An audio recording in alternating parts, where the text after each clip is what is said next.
Number 1 Iron Age Booty Daddy.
Ladies and gentlemen, welcome back to Iron Age Nights. What's going on? Oh my goodness Lord. It is another Friday. Guys, 45 of these things. 45 of these. I'm going to be honest, I was surprised when we made it to 10, but here we are. Think about that. 45 weeks of Iron Age Nights, ladies and gentlemen, and week after week we have fantastic guest after fantastic guest, and it always seems to be something new, which is unbelievable to me. And something that I received a comment on last week's, or I guess technically this week's Sunday Coffee, when somebody was like, time is in short supply. And instead of watching Friday Night Tights, they're like, I'm watching Iron Age Nights. And that person was also in the live chat. I have a feeling I remember who it was, but in case I'm wrong, I'm not going to say the name. But if they show up tonight in the chat and they're like, yeah, that was me, I'm like, hey, I was right. Or, I was wrong. But they were like, I tight-knit schedule, family, hanging out with the wife, the whole nine. And they're like, Friday Night Tights, they said to them, they're just like, yeah, they kind of talk about the same stuff every week. It's, the typical.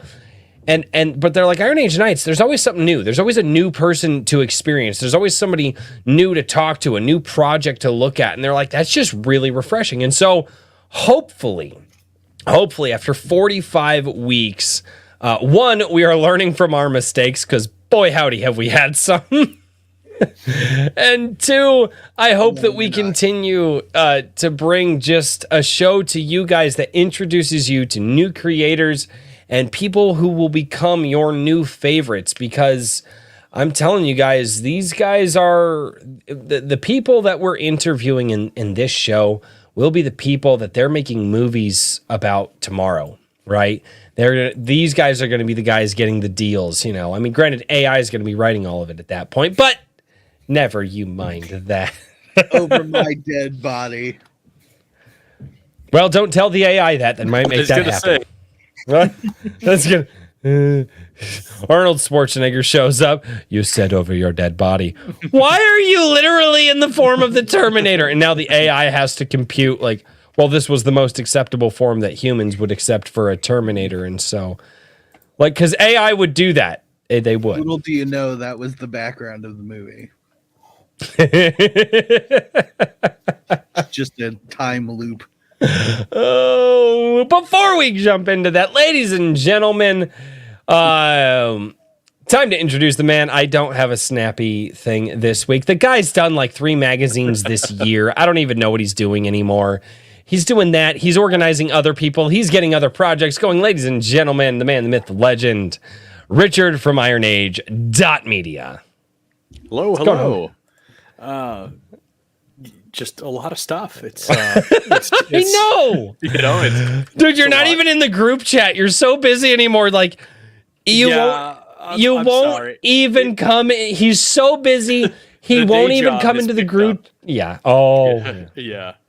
Right, I get that. The day job has picked up, and it's been one of those things where it's like, usually I have a little bit more. I'm not doing the overtime as much, shall we say, but every once in a while, there's some particular thing that pops up where it's like everybody's hair is on fire, kind of thing. Oh, so yeah. See, that's been the situation for the past week or two. So I was gonna say, dude, but Anvil. Issue number 2 is coming out. We're getting a few, we're dotting the I's and crossing the T's, getting the last bit of content ready to go there. That's exclusively on Fund My Comic? No, it's on Fund My Comic and Indiegogo. Oh, okay. Combined, we just crossed 8K. Damn. A few days ago. I had a fantastic interview with Blaine Lee Pardoe. That was epic. And also with Michael Bancroft. So if you want to check those out, I talk about what's in the second issue on each of those. I had a great time in both of them. Blaine Lee Pardoe had a wonderful review of the first issue, and you can find that on his blog. Okay. Full transparency. I saw he came out with a review, and I hadn't even opened it yet. And so I saw that literally that night. I opened it up and I was like, I'm reading this fucking thing and I'm going to give it a review. I will have a review of Anvil this week because Blaine Lee Pardoe absolutely showed me up. And I was like, that mother... Sure I'm not trying to shame you here, Royce. I really think okay. you are. You're just succeeding. I wouldn't be that subtle. I would not be that subtle. That's actually true. Yeah, it's a good point. I would be coming head on there. So, but we're things are rolling on the second issue. Jake has done a great job with the trailer, and he's doing the layouts, and we're having to rearrange some stuff because we have so much more content. I will say that from what I've seen of the first one, the layout is fantastic. That's one of the things I did before I started reading all the stories and stuff. I just went page by page and just looked at the layouts, how everything is presented, where the QR codes are, so everybody can go check out. It's really good. Layout is an art. The first one was laid out really well. Was it, Dave? Yeah, and I'm hoping to improve with the second one. So I'm sorry. Layout is an art. Yes, it is. Yeah. I used to do. And Jake works really hard on it. Yeah. And fast. He's usually pretty quick on it. I forgot something, guys.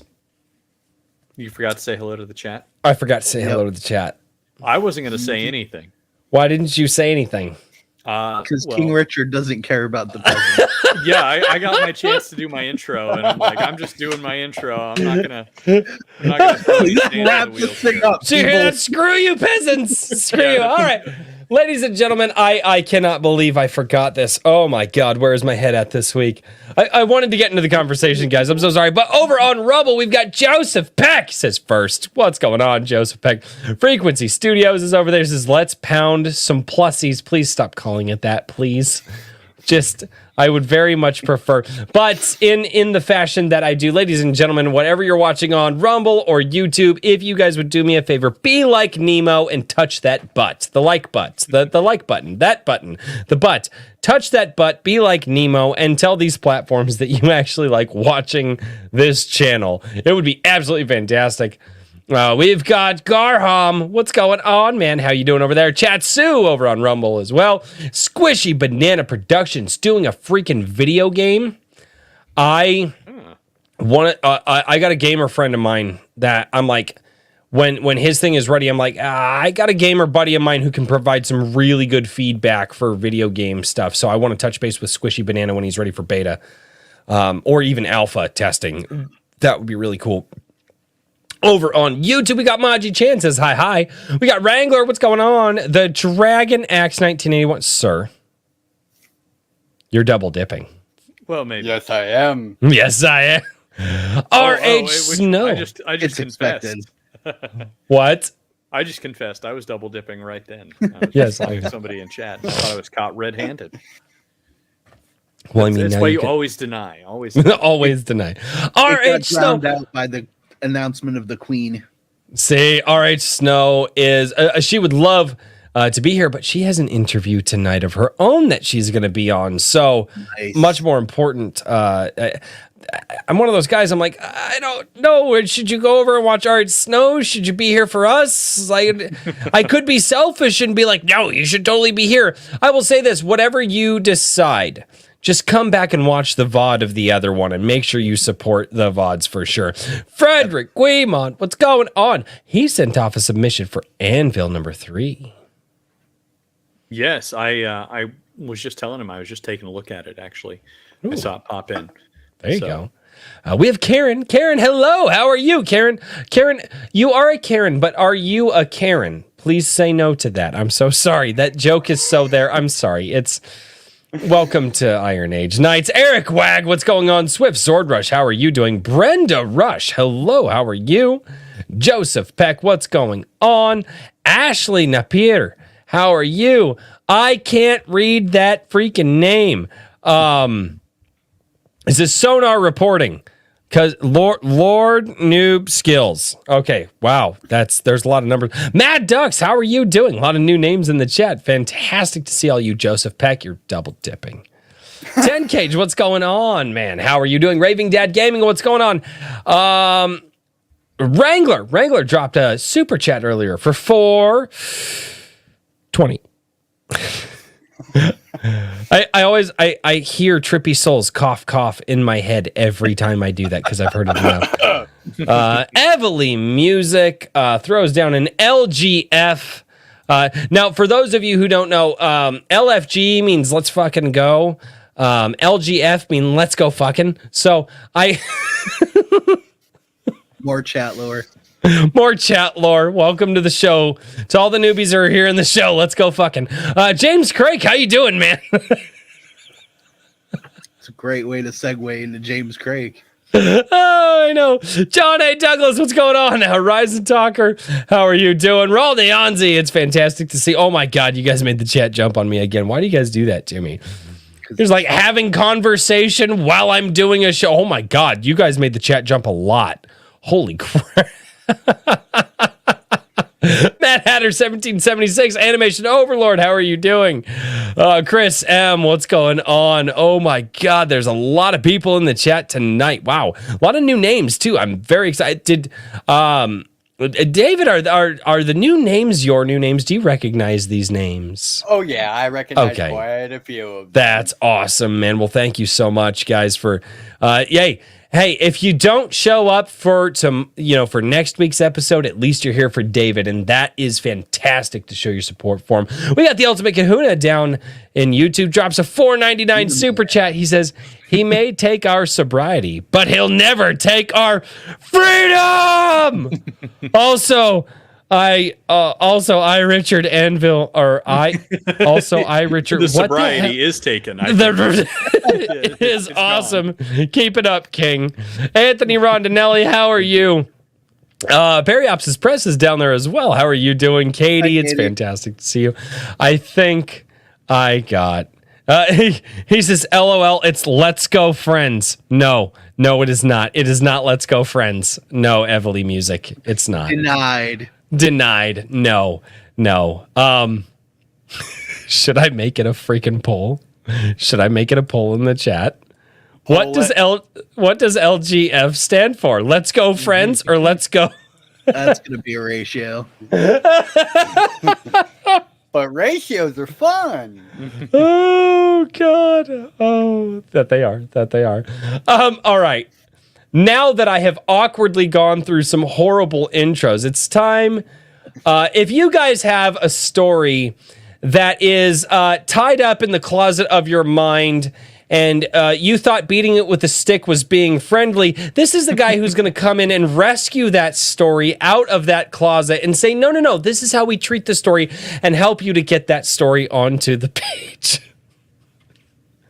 I actually thought of that the other day while I was driving. Ladies and gentlemen, this is Daniel P. Riley of whimsyland.org.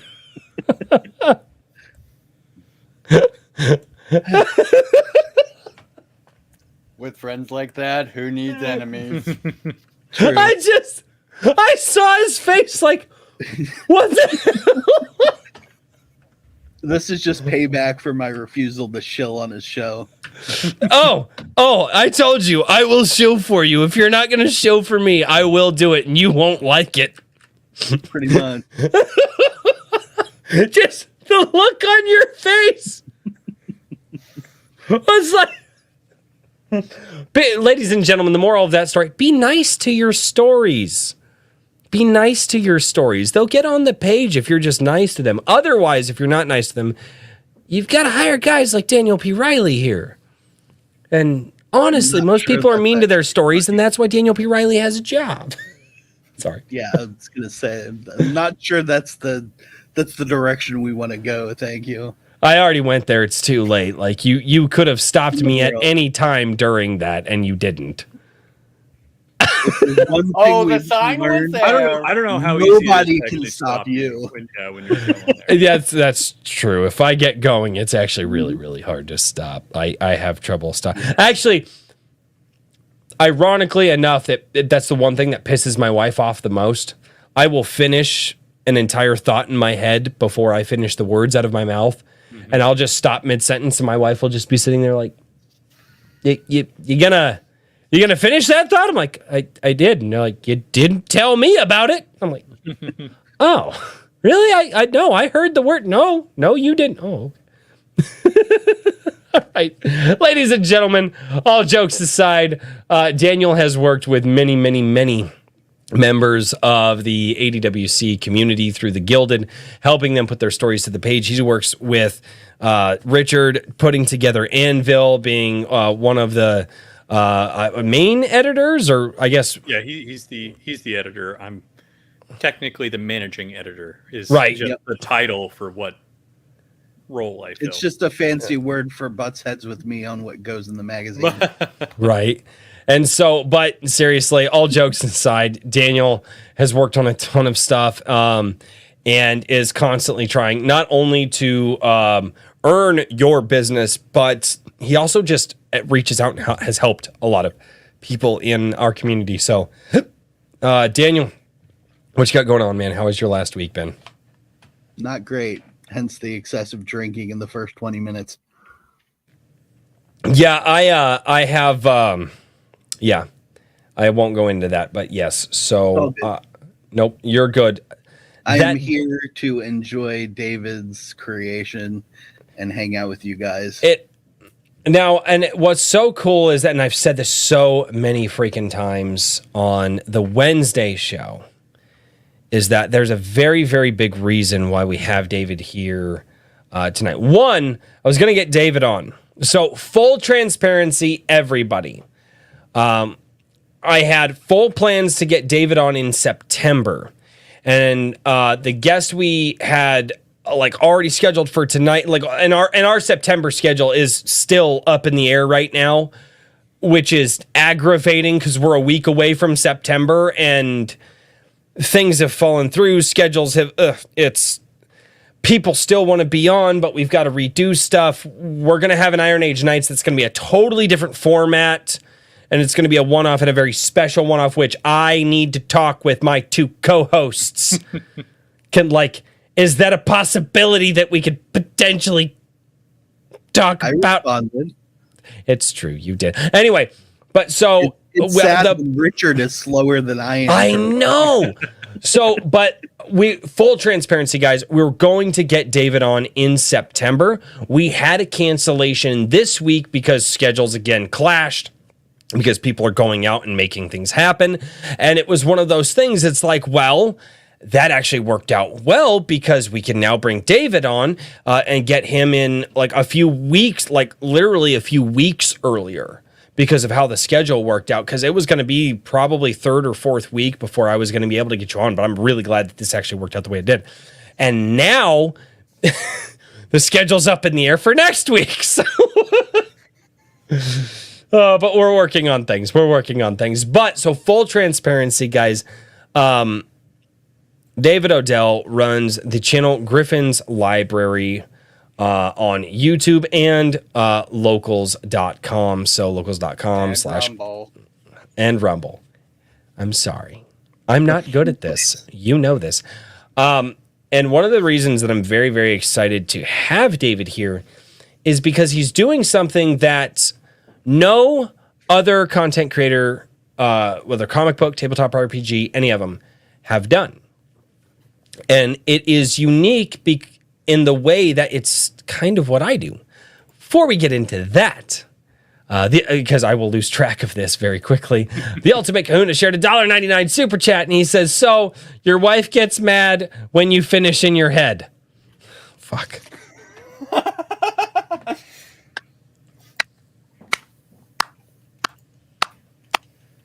I'll slow clap that one. Cream. Medic? I've kept my wife for 13 years, good sir. There's a method to that madness. Anyway. Holy shit. There are so many things I'm just like, not the show for that. Sunday coffee, maybe. No. Oh, God. So I really need to start reading ahead in the super chats. But how could you get such great moments like that? It's true.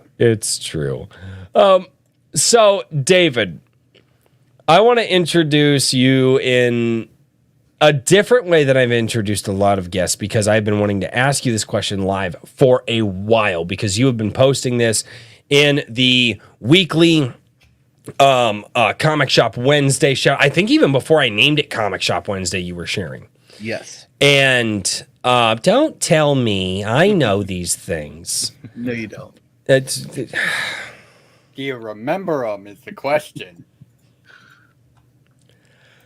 Apparently it's just fucking Attack Royce night. I was going to say, I don't even have to do anything. We got don't have to do anything. Usually I'm the belligerent one. I know. This is convenient. I can just kind Richard's just like, King Richard's just like, go. they brought their own sticks to beat the Jester this week. Okay, Nerf bats, I'm being nice. Nerf bats.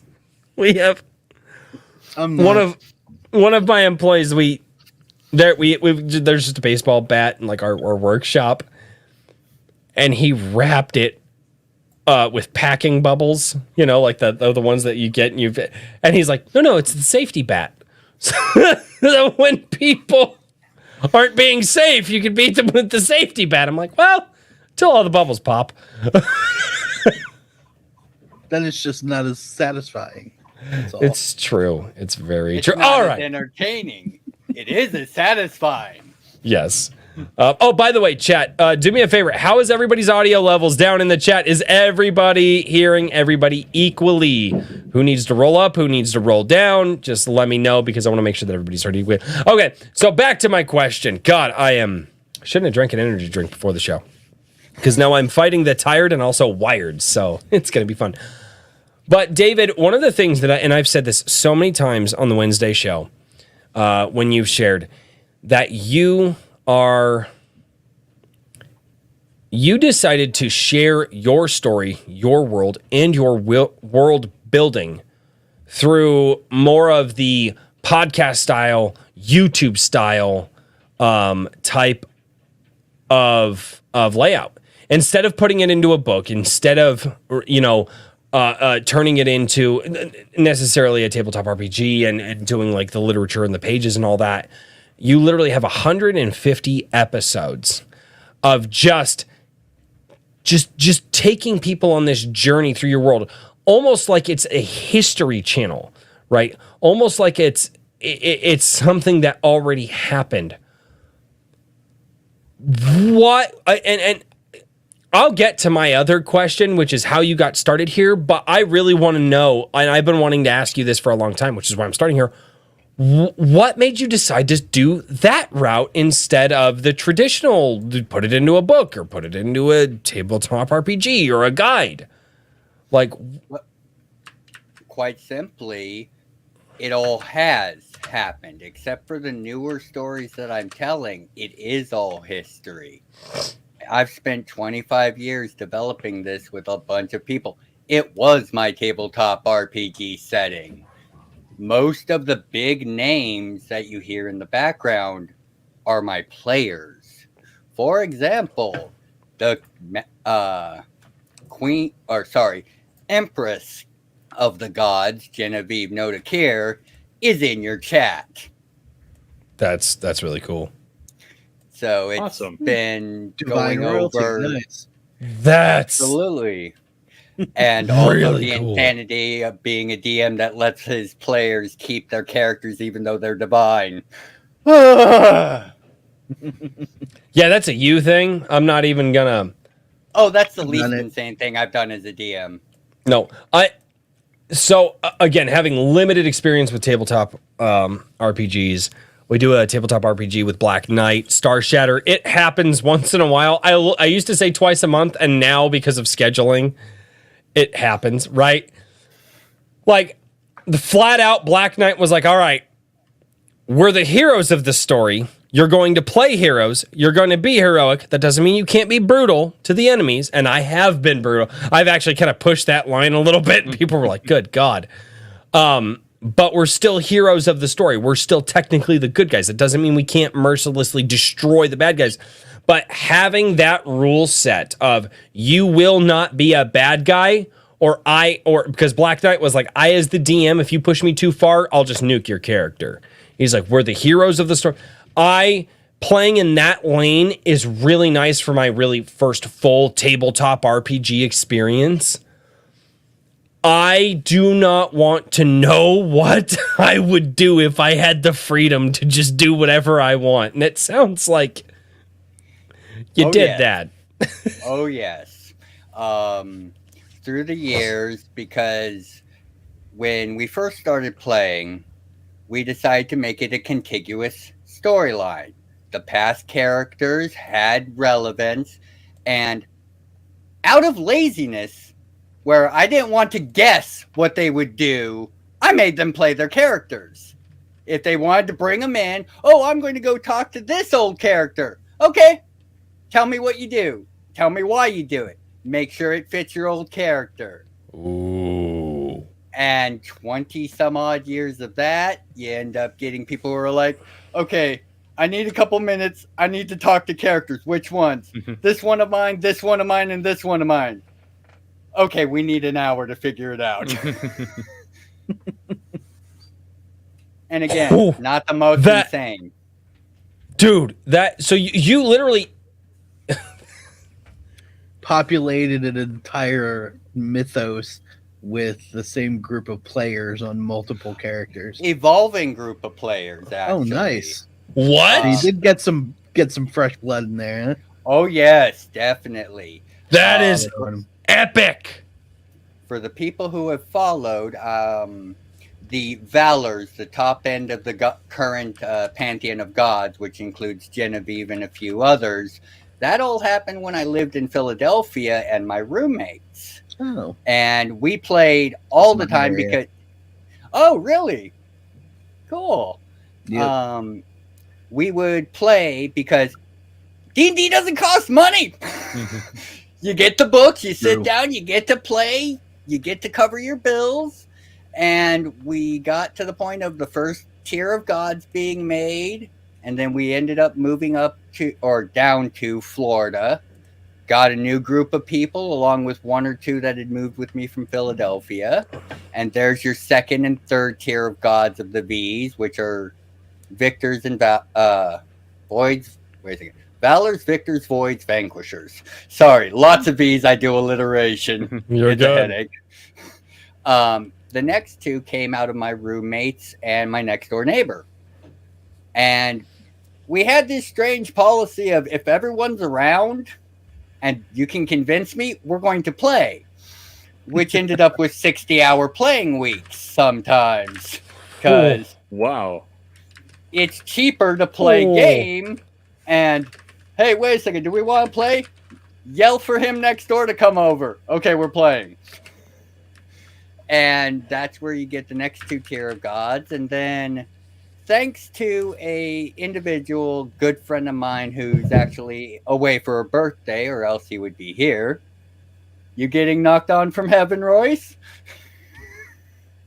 No, I'm in my basement and I'm wondering what the hell just exploded upstairs. I have many animals, 4 children, and a wife, and that sound was terrifying. As long as it's not my spicy things. No. I might talk with Albany about sending you a spicy thing that we need review on because I'm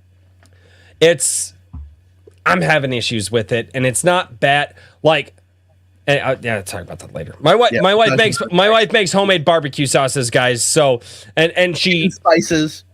and homemade spices generally knocks them out of the park too.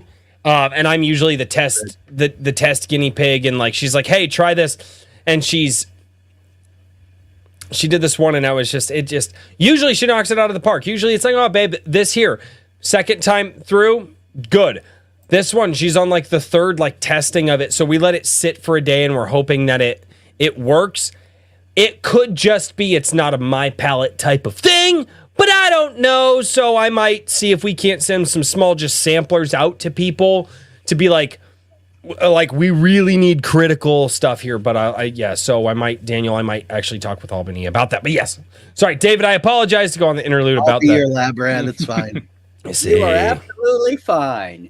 Well, about almost 20 years ago now, during the Ravnica Magic the Gathering release party at one of the local card shops, I had some signs up looking for D&D players because we were looking for new blood. No one responded. We were at the Ravnica thing. I'm pulling the signs down.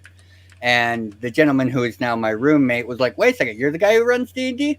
Can't find any players. And thus began the most insane thing as a DM I ever started, because I went out for a cigarette and came back to 20 players. We ran that campaign for months. You ran a 20-player campaign? Yep. How many drugs did you do? Not enough. But to be fair, Never enough. to be fair, I had a wonderful way of keeping the players distracted. I invited the old blood to bring their gods in, and they started playing for which mortals would worship who. And we got very interesting. What the hell? So you've got a new group of 20 players. You call your old group and you're like, hey, we need to teach these young bloods some shit. You bring the old group in. First, only 2 of them showed up, and they happened to be... And now you're playing essentially 2 simultaneous games. You're playing a tabletop RPG with the gods who are deciding which mortals they're going to get. And then you're playing a separate game that is the mortals playing, but it's all the same game. Yes, except it was the gods making the overtures themselves and me dealing with the consequences, because the gods are the gods. The players are the players. They get to run around, and if they mess up, well, there are circumstances for that if they go too far. And okay, so, boy, that's interesting. Having a group of like 5 or so people kind of dictate what the 20 or so people have to do, and then you have, I'm assuming DM had final decision on some things. Oh, well, the thing is the gods were as in the dark as anybody else, because they're trying to keep the world safe because it's their world to protect. That's their job. So they are trying to work together to protect the world while making sure they get the best followers out of it. Therefore, instead of me having to worry with 20 minds against me at once, they're busy going against each other. Oh, so you're just an evil genius. I see where it is now. Okay. That sounds actually really cool. Yeah, that is pretty cool. I What's have- the most amount of players you've GM'd for? Holy crap. The highest amount we ever had at that time, I believe we counted it at 22. Okay. But I got yeah, to beat by it 2. Oof. very nice. It is such a freaking headache. Combat. Oh, dude. That's all I gotta say. Combat. Well, I Oh had my God. I had a similar idea, so I ran a 6-party dungeon crawl where the 6 parties were literally killing each other off by traps. Ooh, nice. I like it. Everything each party was interacting with had some consequence for another party in another section of the map. It was a free for all. It was awesome. Took a whole Very weekend cool. though. Yeah, this was so let's see here. I think by the end of the campaign that started with 22 people, we were down to, I want to say 12 or 16. Just because people fall off, life Mhm. happens. But typically after that, it was 8 to 12 people per campaign, because honestly, less than that, it's not fair to them. They trained me too well, because problem with Well- having that many people who are college students in engineering and other hard Oh, sciences. fuck. I hate Yeah. engineers. I hate engineers. Oh, should I leave then? Probably. I desperately like no. Here's why. Every single engineer that I have run into, guys like me and guys who've worked for me, have to go and fix your fucking design problems on a site. I'm on the 'Cause- fixing side, not the drawing side. but No, because it don't work like that. No, but my computer. But I'm telling you right now, Richard, it doesn't work like that. Richard's I'm like, in you're your offending position. my I'm the field ancestors. guy. I'm just thinking of all the times that y'all's bosses told us, and we said, "Is this what you want?" And they said, "Yes, yes, it has to be like that." They you don't sure? know what they're Are talking you sure? about. Oh, I know. Oh, I No, know. they don't. I also agree with you. But at a certain point, you just go, "So you want it? You just want us to drill a hole there and put a clamp on it, huh?" I've That been doesn't there. seem like a good idea. And I've been there. Then somebody screams at you and says, "We got to get it out now. We have to ship it. We sold it 6 months ago, and now we're late. We're going to lose $1 million." And you're like, "Okay, well, it's released now. Go forth and have fun." Oh no, I've been there. Seriously, Why they call it rolls downhill. it's why Exactly. engineers should never talk to like the upper management of the project. Every yeah. engineer on the planet should say, I want the supervisor who is going to be in charge of this project talking with me, because that guy, he's the guy who's got to deal with it. He's the guy who actually has to put the thing together. And then you talk with him and he can look at the engineer, because that conversation's going to happen anyway. It's going to be a lot less tension on the front end. Sorry, there's just, Oh, I agree. I'm a land surveyor. Trust me, the amount of times we've gotten a survey back, hey, can you go check this?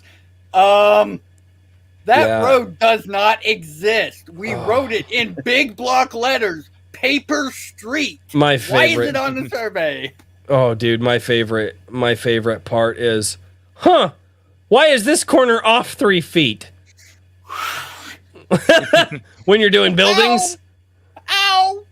Yeah, you've been there. That's such a great Yeah. feeling, isn't it? How No. come this corner is 3 feet northwest of lining up with that corner? And what does that do to the rest of the drawing? Many bad things. It's not fun. Oh my god.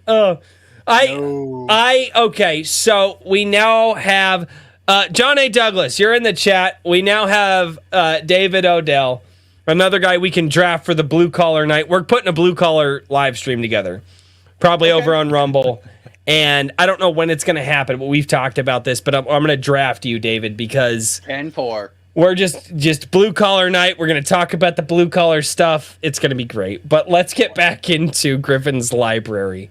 I love that you're tangenting like this with me. It makes me so happy. They don't let me tangent anymore. They're Royce, you're not allowed to tangent. I'm like, but Royce, it's your show. Do what the hell you want. technically, this show is not my show. This show is our show. This show is actually between me, Richard, and Daniel.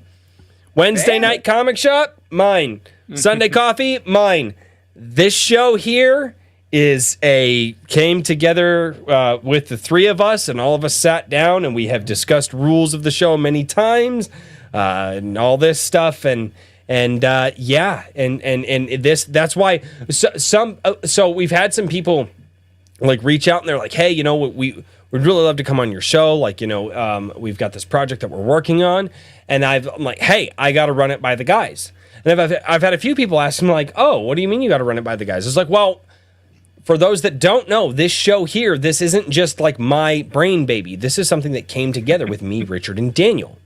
And this is, now it kind of happened in an awesome way, but when guests reach out to it, generally, if I reach out to a guest and I say, hey, we'd like to have you on the show, or Richard reaches out to a guest, or Daniel reaches out to a guest, we have all already had a conference about you, your project, and what we would like to kind of talk with you about and why we are interested in you. Because all of us are kind of in different corners of the internet. And but when a guest comes, might be overselling what we do. It's usually a short DM like, hey, you want to have this guy on? And they're like, yeah, I've seen them around. We can do that. But come on, dude, I'm trying to make it sound cool, okay? So it fits right in with our weekly meetings.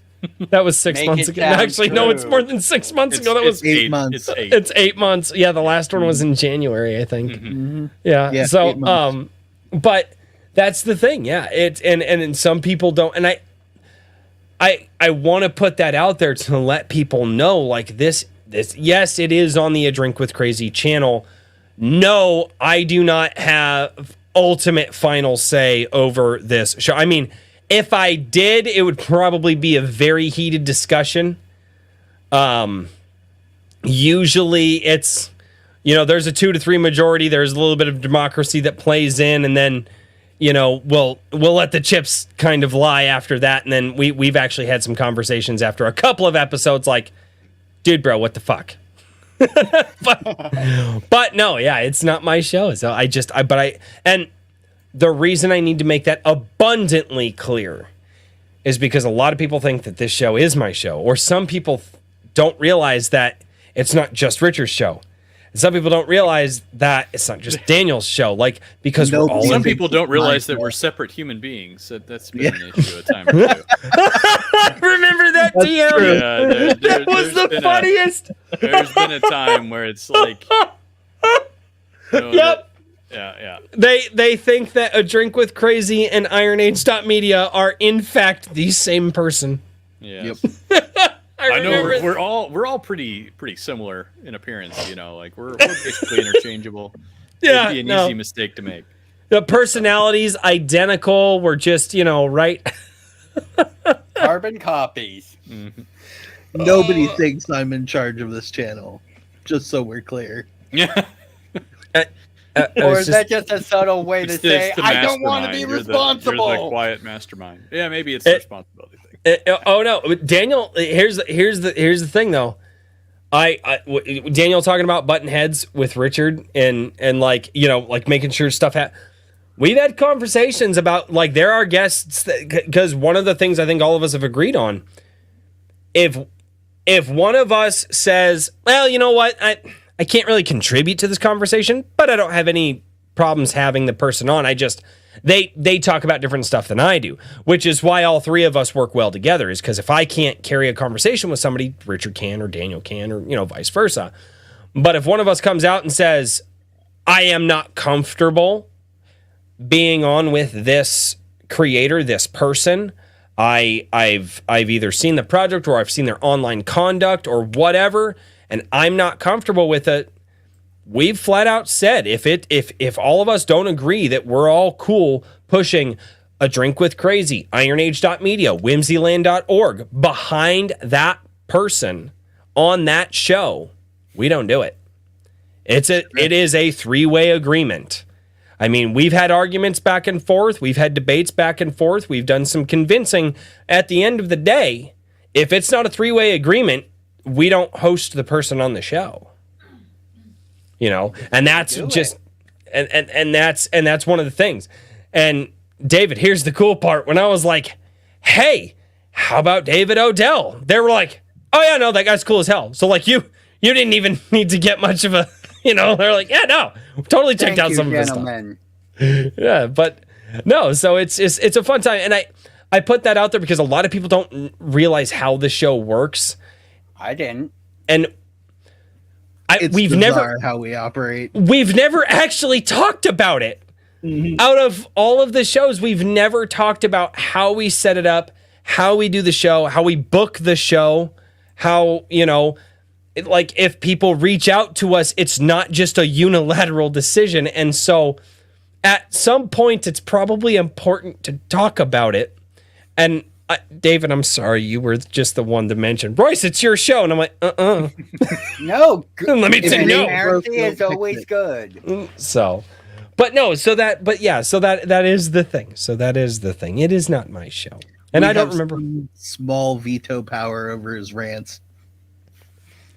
Fair enough. But you guys don't ever use them. You literally let me go on the rants and then just let me dig my own grave. You just complained about them saying you couldn't change it. You know, that's what the chat wants. What I like. I don't like it, but I put up with it for the chat. I love it. Agent of Chaos. I'm like, wind him up and let him go. Hate you watch. You guys are just terrible people. You guys are terrible. Okay, so yeah. Yeah. I know. David's like, I'm in your gilded. I'm aware. Yeah. I'm a DM for over 30 years. I'm a horrible person too. So yeah. I can't even. Okay. So all of this starts with what it sounds like D&D. Mm-hmm. Close. Okay, a D&D rule set? Actually, the beginnings of the Realms of Jamamar was a bright-eyed project between me and a few friends to make a replica, something like a game we were all loving at the time in 8th grade, Final Fantasy III. Originally, it was going to be a JRPG. Yeah, when I say over 20 years, I'm not kidding. Dude, you just made me feel old. You're welcome. Stop doing that. I said you should feel old now, Royce. You're getting up there, you know.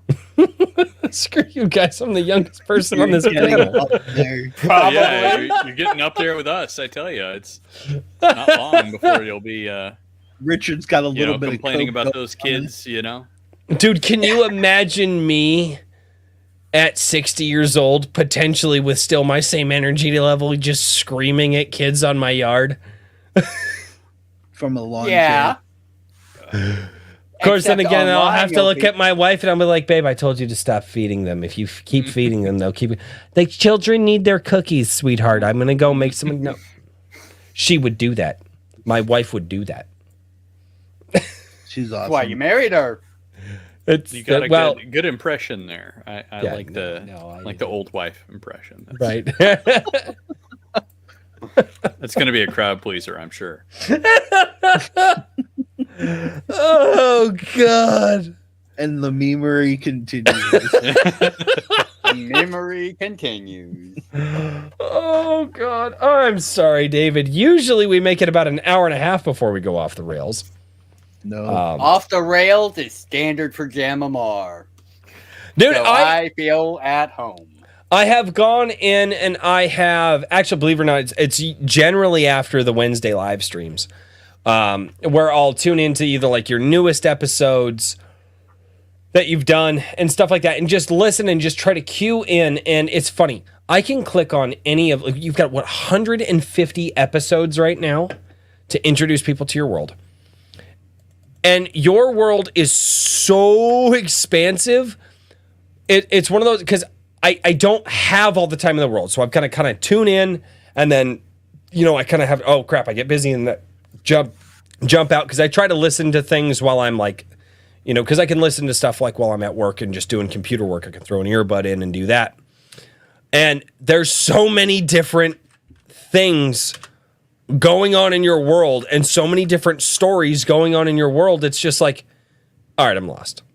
And it is one of those things that I will say, if you guys want to jump in on the ground floor at episode 1 and listen to probably one of the easiest listening things ever, like where like you will not get wound up at all. Like this is, it's just, dude, you're, first of all, the way that you present your show is fucking fantastic. I know. Thank you. Thank you. Dude, It's it like is a 1980s Nat Geo special. It's like, welcome to Griffin's Library. And there's It's- like, doo, doo, doo, doo, doo, doo. the music is soft really, voice. and it's you know what? Let me do it this way. Let me, because I've got to show people. Let's just go back to like very, very like your first episode. Let's do the first episode. Oh, cringe. Okay. Yes. All right. Fine. What would you? No. Wind- Go, no. go Wind ahead back with the number Wayback 1. Machine. We'll Which go with is- the first, and then we can take Is it Number one. Intro to the Realm Series 1? Is that it? Is that? Yep. Mhm. All right. Yep. Series 1, episode Yep. 1. All right. One of the I first am. episodes, no script, just blah. Experience fantasy ASMR on Iron Age Nights. Dude, it's really good though. That's the thing. Is like this isn't bad. Like I don't like It was bad. It just, no, but what I'm It's saying, like you total say ASMR. ASMR. I so Twitch and OnlyFans have really changed ASMR for me forever, and I apologize. I'm talking about the real thing, Royce, not the pervy thing. Rule 34, man. Rule 30. Yeah. All right, so sure. this is the first episode. So if this is bad, apparently it gets better. But and it does Not actually, because bad. I've actually listened to some episodes. So have I. It's not bad at all. Welcome to the library.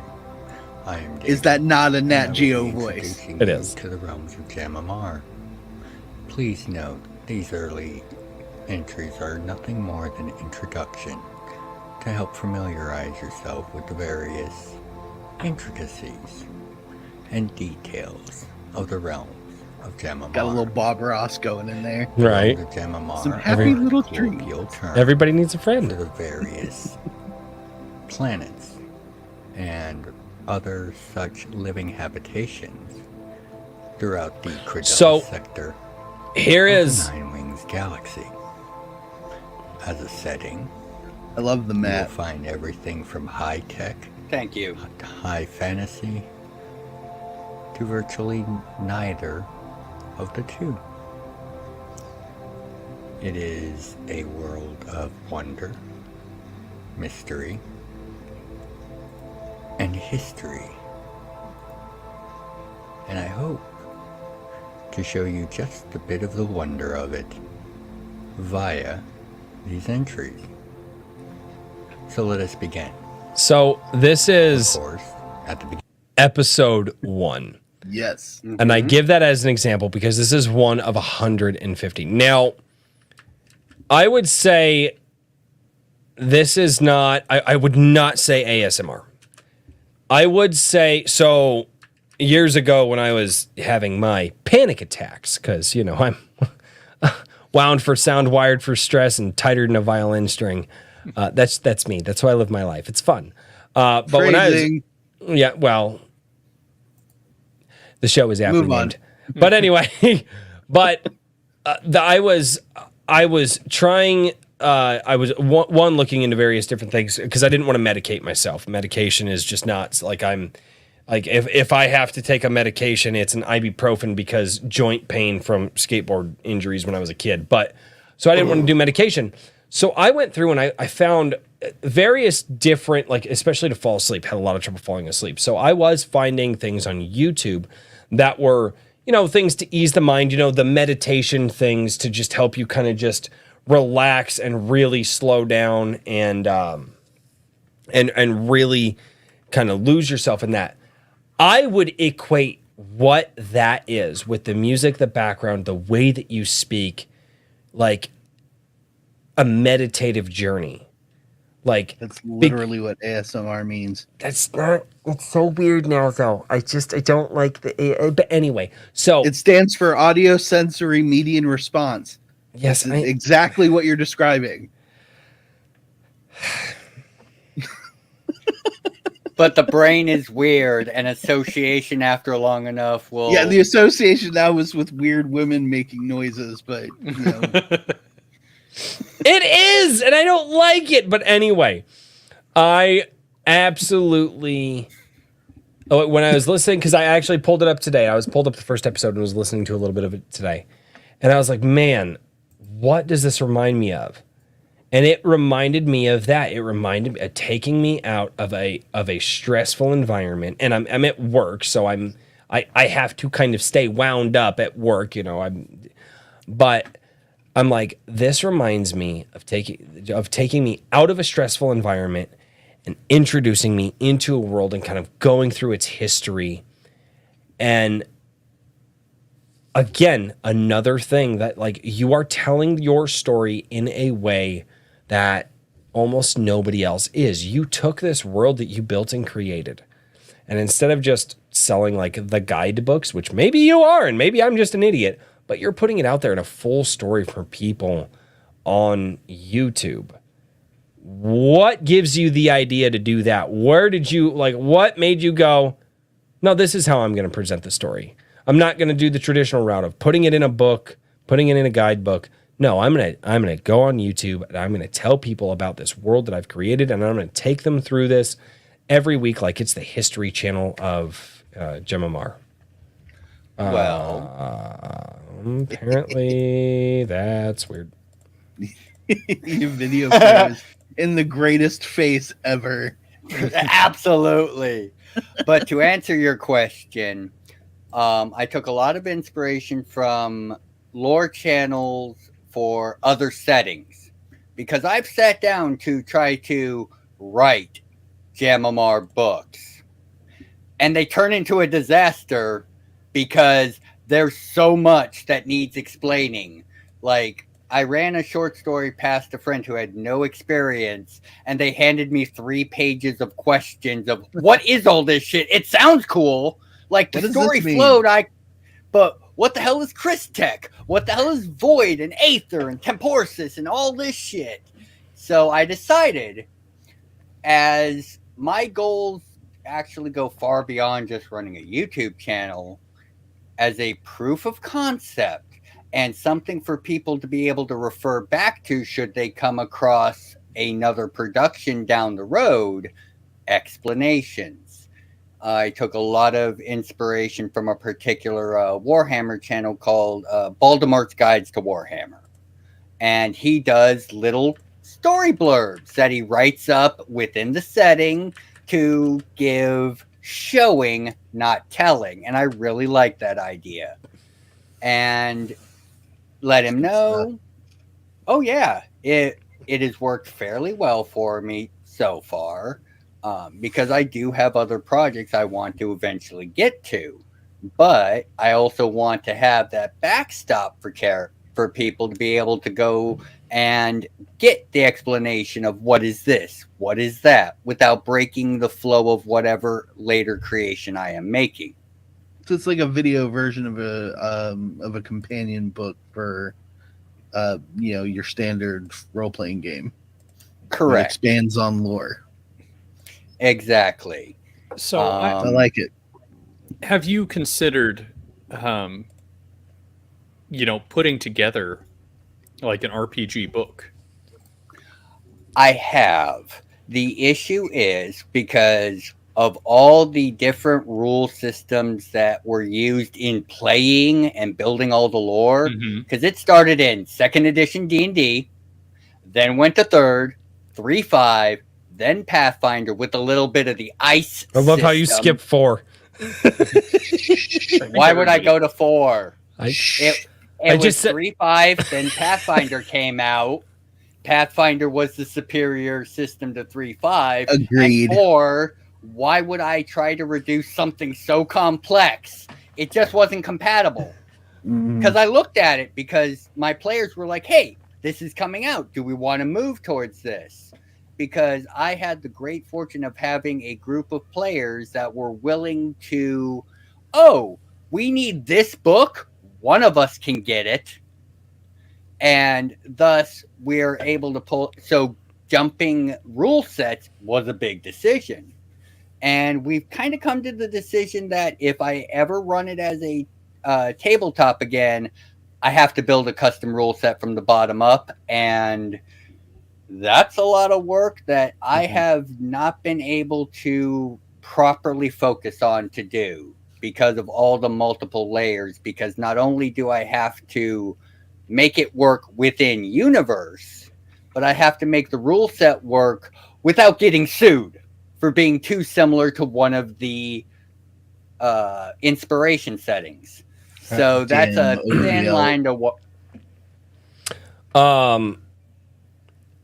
I gotta shill it, gaming man. was open source.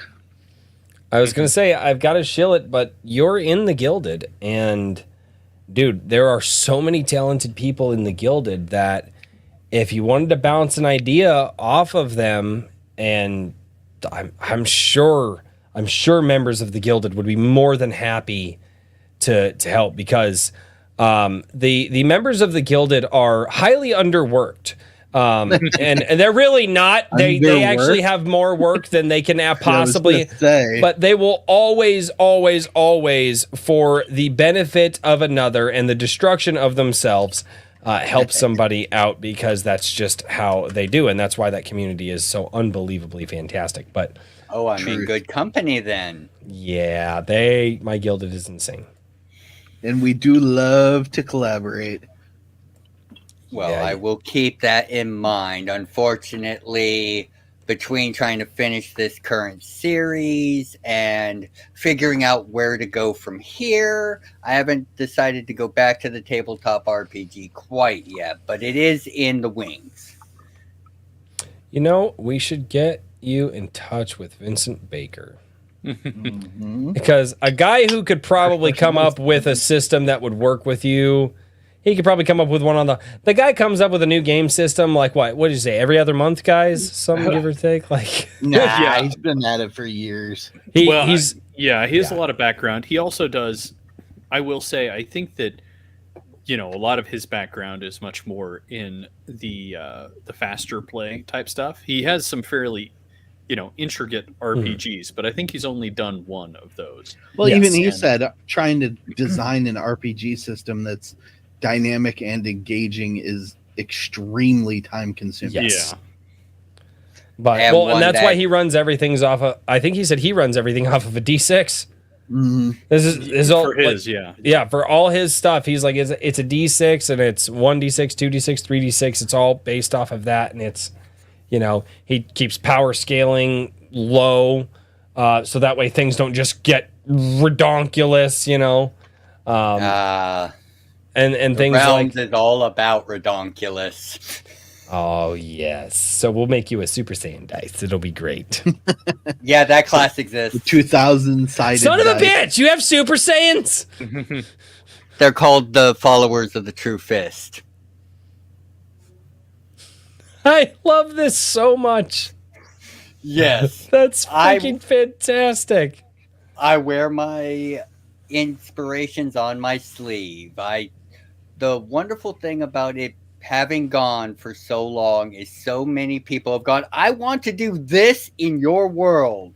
And then I spend about a week figuring out how to make it happen and writing, well, for those old school RPG lovers, 80s RPG rules for it and handing them a small list of, here are your rules. Do not make me rewrite these, please. Don't lose them. If I have to we cross had- something out, you're out. Well, actually, like any DM, the scariest words are, hey, David, I was reading and... oh, no. But we would... Because Jamamar was always designed as always meant to be fun. We wanted to have fun. And if that meant that the byword for Jamamarian heroes is, how much am I escalating today? that's what it was.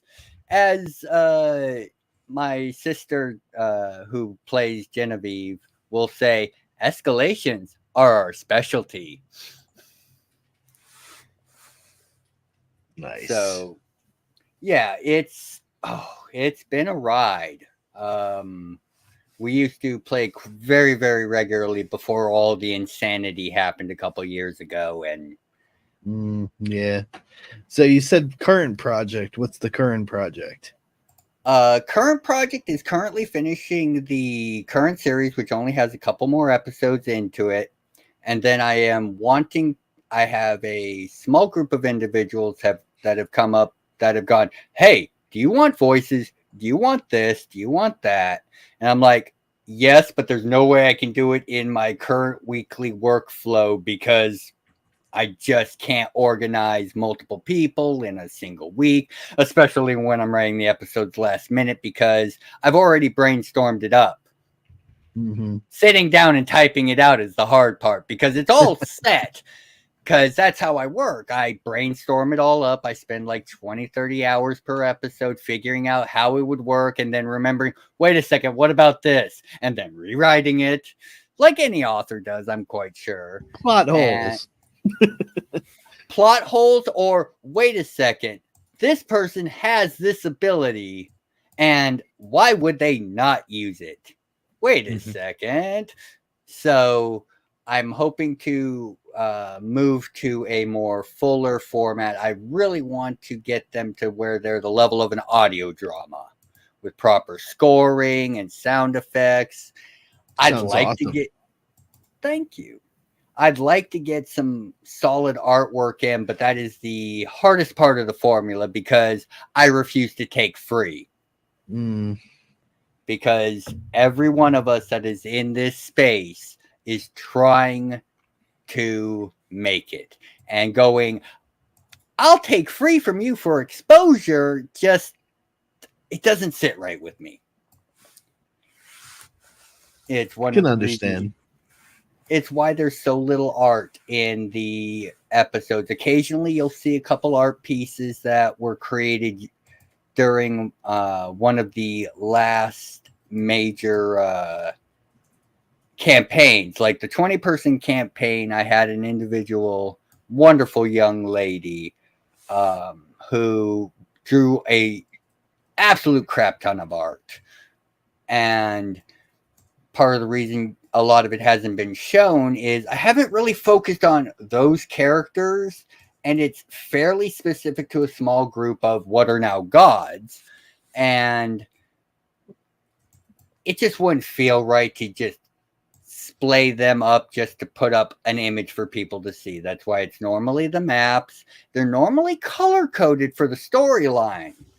Like the blue is for just straight lore, and each of the 4 main storylines has its own color, including a off color for the high-level god talk, which I reference with the people who actually have those gods. It's like, okay, this is going on. What are you doing? This, and this. I'm talking to this god. I'm talking to this god. I'm talking to this mortal, because I tried to make sure that in the realms of Jamamar, as powerful as the gods are, the fact that the Empress of the Gods, Genevieve, can crack a planet if she wants to, there are still mortals that can make her pause. Not that she's afraid of them, but they're high enough power level to make her go, this is going to cost if I actually have a fight. Because the dynamics of it all, you got to keep things interesting, and trying to keep things interesting for multiple levels of player has been an interesting experience over the years. It's not easy. No, it isn't, but it's been very fulfilling. There have been some moments that just, like the time a god nearly died out of hubris because he decided to, okay, hello, you are the clown of the group. Everyone accepts that you are the clown of the group. You are the best rogue in all history because you never get hit by a trap. That's because you run through so fast you trip them on everybody else. This kind of player. Okay, we're going to duel. You're a god. Oh, I give up my godhood. And then he kills himself in his first attack by accident. You don't get moments like that if you don't let people just play. Yes, And such that's is what the the realms life of were the all botch, about. right? Exact. Well, technically, it wasn't a botch. The particular god in question, the demon god Eddie, who is dead in the series by his own hand because he's strange, was challenging the halfling rogue named Stumbleduck. I was like, okay, I'll give up my godhood. He pulls out his magical dice because he's a gambler. And he's got these magical dice that, depending on how they roll up, a different effect happens. He happened to roll basically the maximum effect, which, to put it in D&D terms, was like a 400-foot prismatic sphere at DC 100, I think it was in the 40s. Without his god powers, he failed. And they both got petrified. And then half the group jumped on trying to destroy the statue of the demon god, which was one of the two competing for all the mortals. Mm-hmm. Oh, that was a fun night. Okay. So you said something in the interim while I was stretching my legs. I got to get a better chair. You said something that... Or better legs. We're not quite Sorry, to I'm technology. drunk. Move on. We're not quite to technology like that yet, but that would be really cool. Actually, speaking of that, elevate the chair, better posture. You would think I just... Anyway. One of the things that you said that was really interesting is players of all different skill levels. So I am assuming that you have run, and from what it sounds like, you've run massive games with players that are very skilled and know exactly what to do. I'm assuming with players who are absolutely brand new. What is that tightrope act like? What is that like? Because I'm in a group with Black Knight where some of the guys have played D&D before, and they kind of have an understanding of it.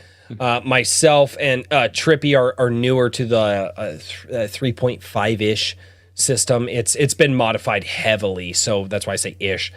But with 4 people, you can definitely see the skill level gap kind of between the guys who knew how to min-max their dudes and newer players, right?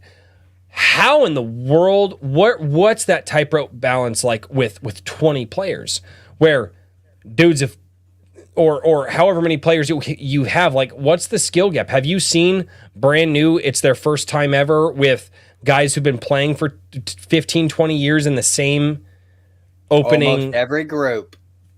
How do you walk that type? Thankfully, because of my players, the higher level ones, my players are very helpful to the young players, even if they're not trying to go for new mortals to serve. Because the big 20-person campaign, all the old guard were invested in getting the young guard as strong as possible, so they made sure they knew the rules. Super cool. So that took care of a lot of it, and that tradition kind of carried forward, even though I didn't set up such a hard dynamic for them to battle each other.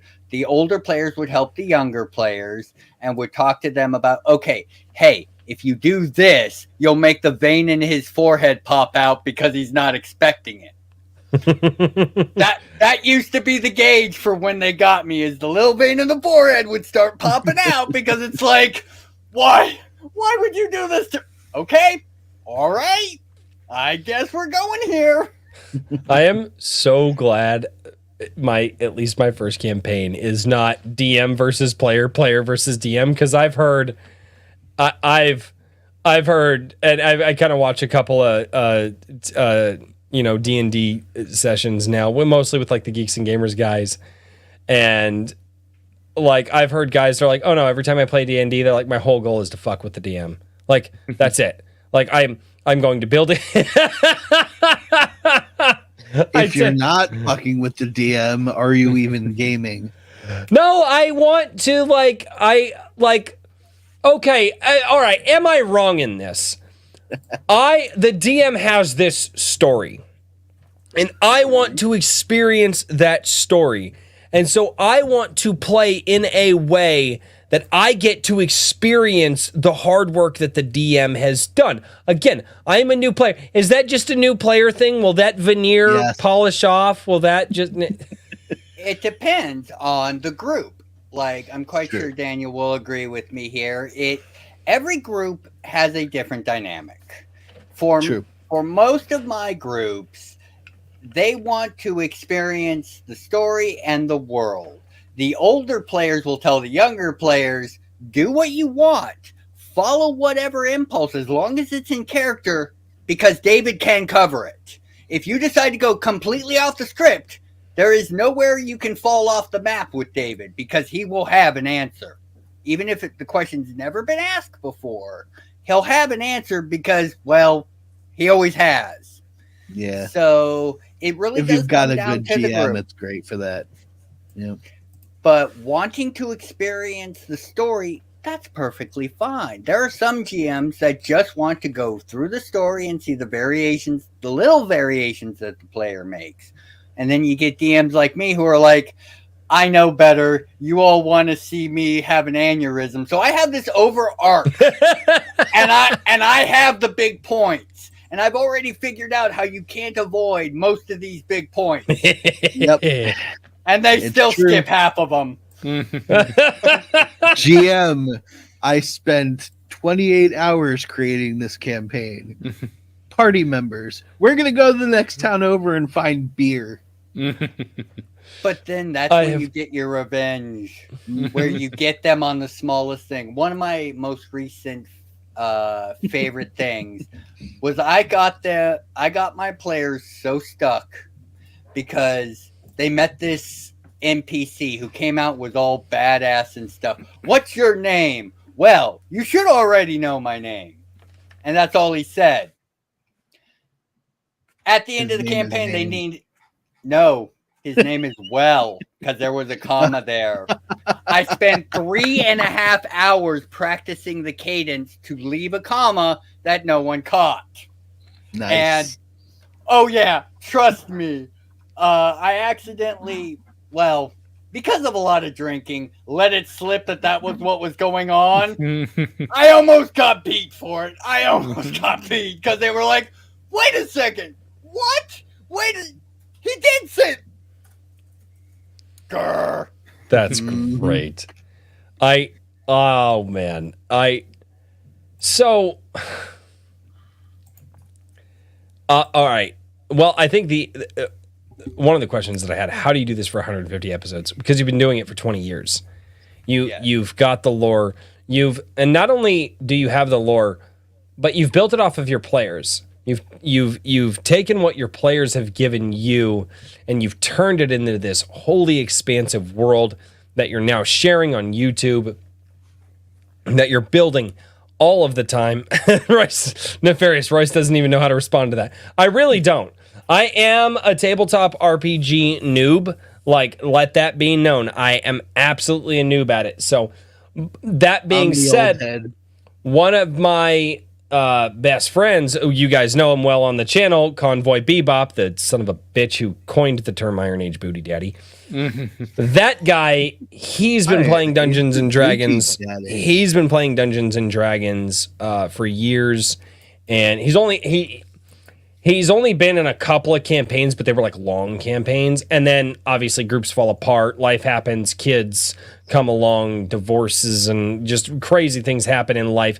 And so, but he also follows a lot of like Dungeons and Dragons games online, and he has walked me through some of the stories that he's done, and he's walked me and just some of the absolute bonkers crap that has happened. And then I've got some other friends who are also into D&D and have been playing it since they were kids, and then they tell me about the stuff that they've done. So I've heard tons. The whole reason I'm even doing tabletop RPGs is because of the absolute nutso stuff that my friends have told me about.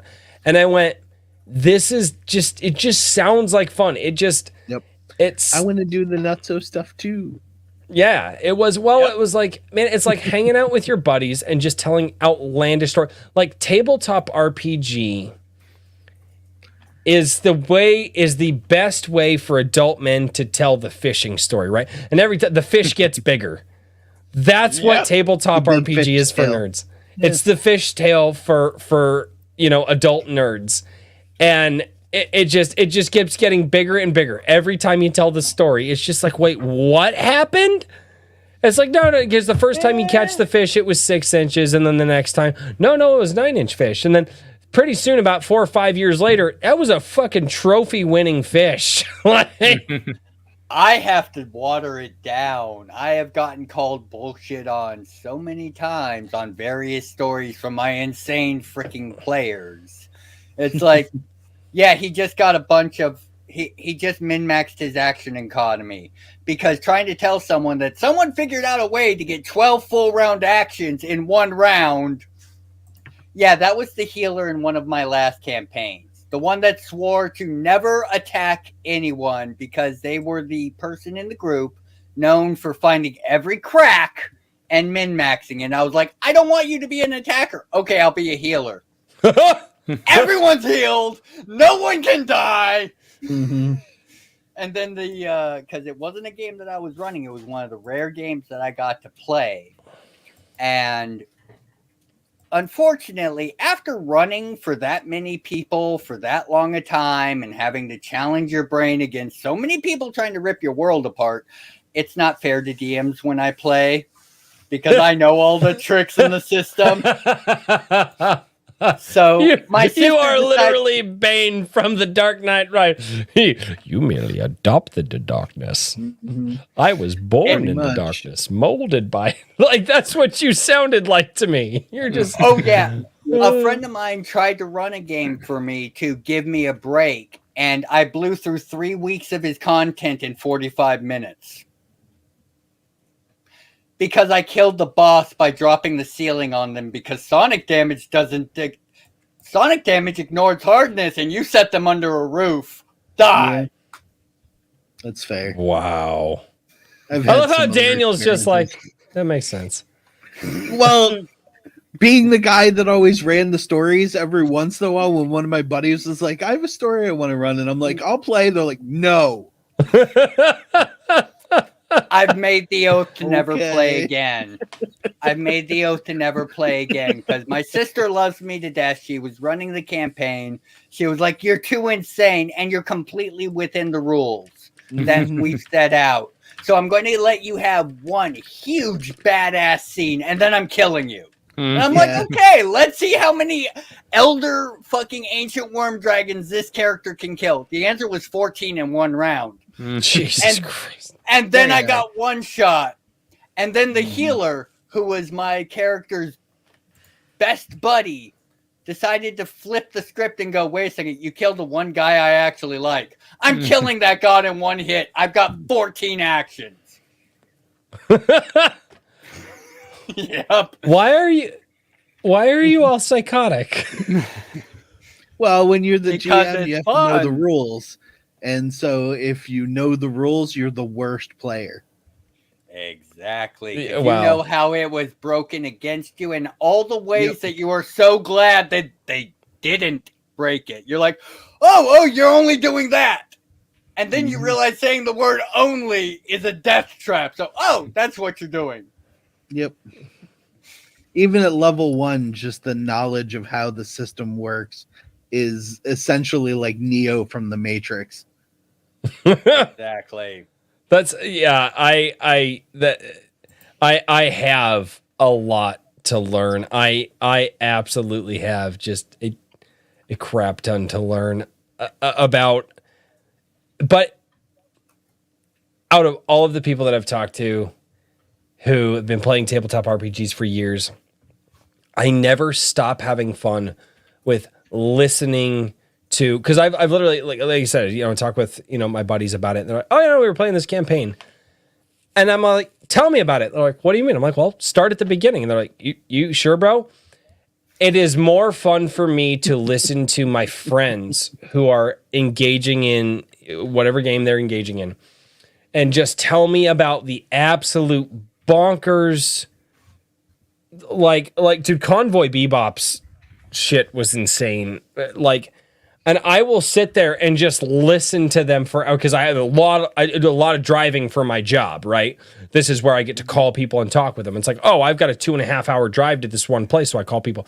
And I just listen to a few of my friends, Convoy Bebop and a couple other guys that I've known through my Airsoft channel, and they'll just tell me about the stories, and I'll just be driving. Are you still there? Yep, just listening. It's more fun for me to listen to these absolute chaos that they're telling me about in the tabletop RPGs than it is for like me to listen to a podcast or music, you know, because every so often I get to interject and go, wait a minute.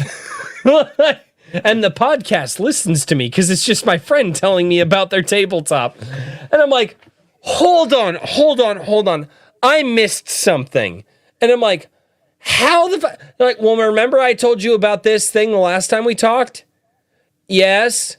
They're like, okay, well, that thing played into this. And I'm like, oh my God, I forgot about that. Like, oh, I know that pain. This is me driving in my truck just trying to get to work. I'm not like running the game. I'm just an innocent bystander trying to talk with my friends. Just wait till you ask about time travel. No, I'm not. No, I would almost refuse to play a game that had I just time travel. I am almost convinced most people will not do time travel correctly. Yeah. Hi. At one point, I was keeping track of 3.5 different timelines for the echo effects between all of them. And yes, I said a half because the timeline has self-sealing mechanisms for paradoxes. Interesting. What? Okay, I'm not gonna go there. Yeah, the things gamer nerds get up What to. the hell? Like, it's not even a thing. And I understood what you just said too, but to track all of that is annoying. Painful. So, yes, it is. Richard, it is when you very were fulfilling. Go ahead, Richard. Yeah. Well, I was just going to ask. So whenever you were DMing, like, what kind of a time commitment was this? You know, like that. Back when we were really playing, I was spending minimum 30 to 40 hours brainstorming over what had happened, where I wanted to happen. Sounds like a full-time job. Oh, absolutely, and I loved it. I mean, if it wasn't for the insanity of the last few years, a few unfortunate events, I'd still be doing it. The only reason I really got the channel started was game had kind of died off for the reasons I've described. And honestly, the Realms has always been planned to be released as a setting for other people to enjoy. Like, every one of my players has known, I am eventually releasing this. You are part of something that is eventually getting printed and put out. So I've always been fairly consistent in that. And so it's a lot of time before game, during game. Game, depending on which campaign we're talking about, we're talking game sessions between 8 to 12 hours. Oof. Mostly because we just sit there and play, and it's like, do we want a meal break? Yeah, I'm going to go down to this place. I'm grabbing this. Oh, I got to go get a couple more bottles from the store because liquor store's about to close. Because there's no way I did this without a shit ton of liquor. $6.99 Domino's pizzas. Bingo!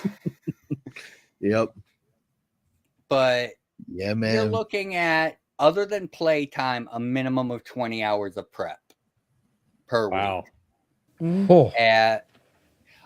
But the thing is it didn't really feel like that much because my brain was working on it anyway. Because my brain likes to extrapolate. And what can I extrapolate and absolutely know that I am right? My world. It's true. So I can sit there and go, okay, they did this because they said this, and this is the precedent, but that doesn't feel right. Why doesn't that feel right? And then I spend a few hours going through all the knowledge and going, oh, this is why it doesn't work, or this is why it does work, or they found a hole. How do I plug it before everyone destroys the world? Which has been a goal once or twice, but Not surprised. oh, absolutely. Like, once they figured out that the vein popping out is something that they could trigger, it became a game for them. The scariest day for them was one day they got the vein pulsing, and then I was like, whoo! And vein disappeared, and they all got silent. They were like, uh-oh, we stepped into something. That sounds awesome. Right. That sounds so great. Yeah, it can be fun. I mean, and really what he's doing is what a lot of authors do. It's just spending their day dreaming up potential scenarios. And those potential Exactly. scenarios eventually become scenes in your story. So, I mean, this is basically everything he's described all night so far is how I learned to write stories that I've written, is just playing D&D and thinking up variables. If they do this, what's going to happen? One of the If they don't do this, what's going to happen? That's the Yep. hard one to figure out, is the That's my if they favorite one. Don't. Yeah, but that one takes a lot more to think about. It depends on the circumstance. Like with the earlier analogy of party goes to the next town over looking for beer. For me, that's okay, fine. That just means the evil knows that you're coming eventually and has shored up its defenses. Now you have to fight more things. that's one of the things that, like, you know, talking with Black Knight about his Star Shatter series, a lot of the things that happened like in his books, he rolled for. Like he actually rolled for it while he was writing it. Randomosity is a lot Yeah. of fun. Because, and that's what helped him, you know, with character character decisions and things like that. And he obviously knew what his characters would do, but he was like, let's, you know, to see how this all plays out. And so, you know, but Black Knight, you know, talking with Black Knight about the because Black Knight's put about the same amount of time into Star Shatter as you have, you know, Gemma Mar. And it's just to see.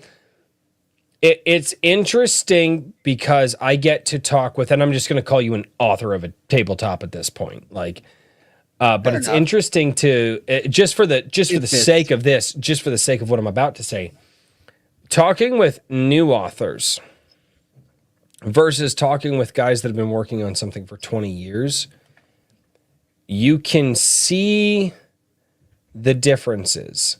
You can see that the new authors, they're trying to work out those things that you guys maybe already have. Yeah. And you guys have entered the complexity of problem, like because the problems are already there, but for a new author, it's times 1. And as they keep going and they have to keep asking, it's times 2, times 8. Well, once you're 20 years into it and you can work through the problems faster, you guys are working on like times 30, you know, problem times 30, this many characters, the world has a lore now, all of this stuff. And it's really interesting to see the difference between in the beginning, like stages, and guys that have been doing it for 15 or 20 years. So Yeah. I can hear you talking about it with all the experience that you have, with the enthusiasm that you have after 20 years of this. When it started, what was one of the very first problems or very first things that really got you stuck? The one that you felt like you cut your teeth on that problem, like that was, and it might not be your first problem, but what's the one that Right. comes to mind? The one that immediately comes to mind is one of the first second edition adventures. I was playing it with my a very good friend of mine. Which one? She is my sister. No, I mean the Um, adventure. It actually was I don't want to say a parody, but I took a lot of liberties with the module out of that particular, I think it was Dungeon Magazine. Yeah, Dungeon was the Adventures. Dragon was the back when they had Dungeon and Dragon. Yes. The two. One was Adventures, and I took an adventure out of that and I adapted it. And the player was playing the very, very early version of Dragon Knights from my setting. And one of the Dragon Knight's abilities is if the dragon has this ability at will, so do you. She had Charm Person because she took a crystal dragon. She went through the entire dungeon going, Charm Person! And the other character, head chopped off. Charm Person, head cut off. The persuasion game. Wow. Not just the fact you failed your save because I have a 26 DC and we're level 1 characters. You're not making that. I'm like, oh my God. Okay, got to adjust that class. But because of the rule of precedence within JamMR, because I reward players that find holes, they get to keep their broken stuff because they're the exception to the rule I just made to stop that from breaking the setting. Fair.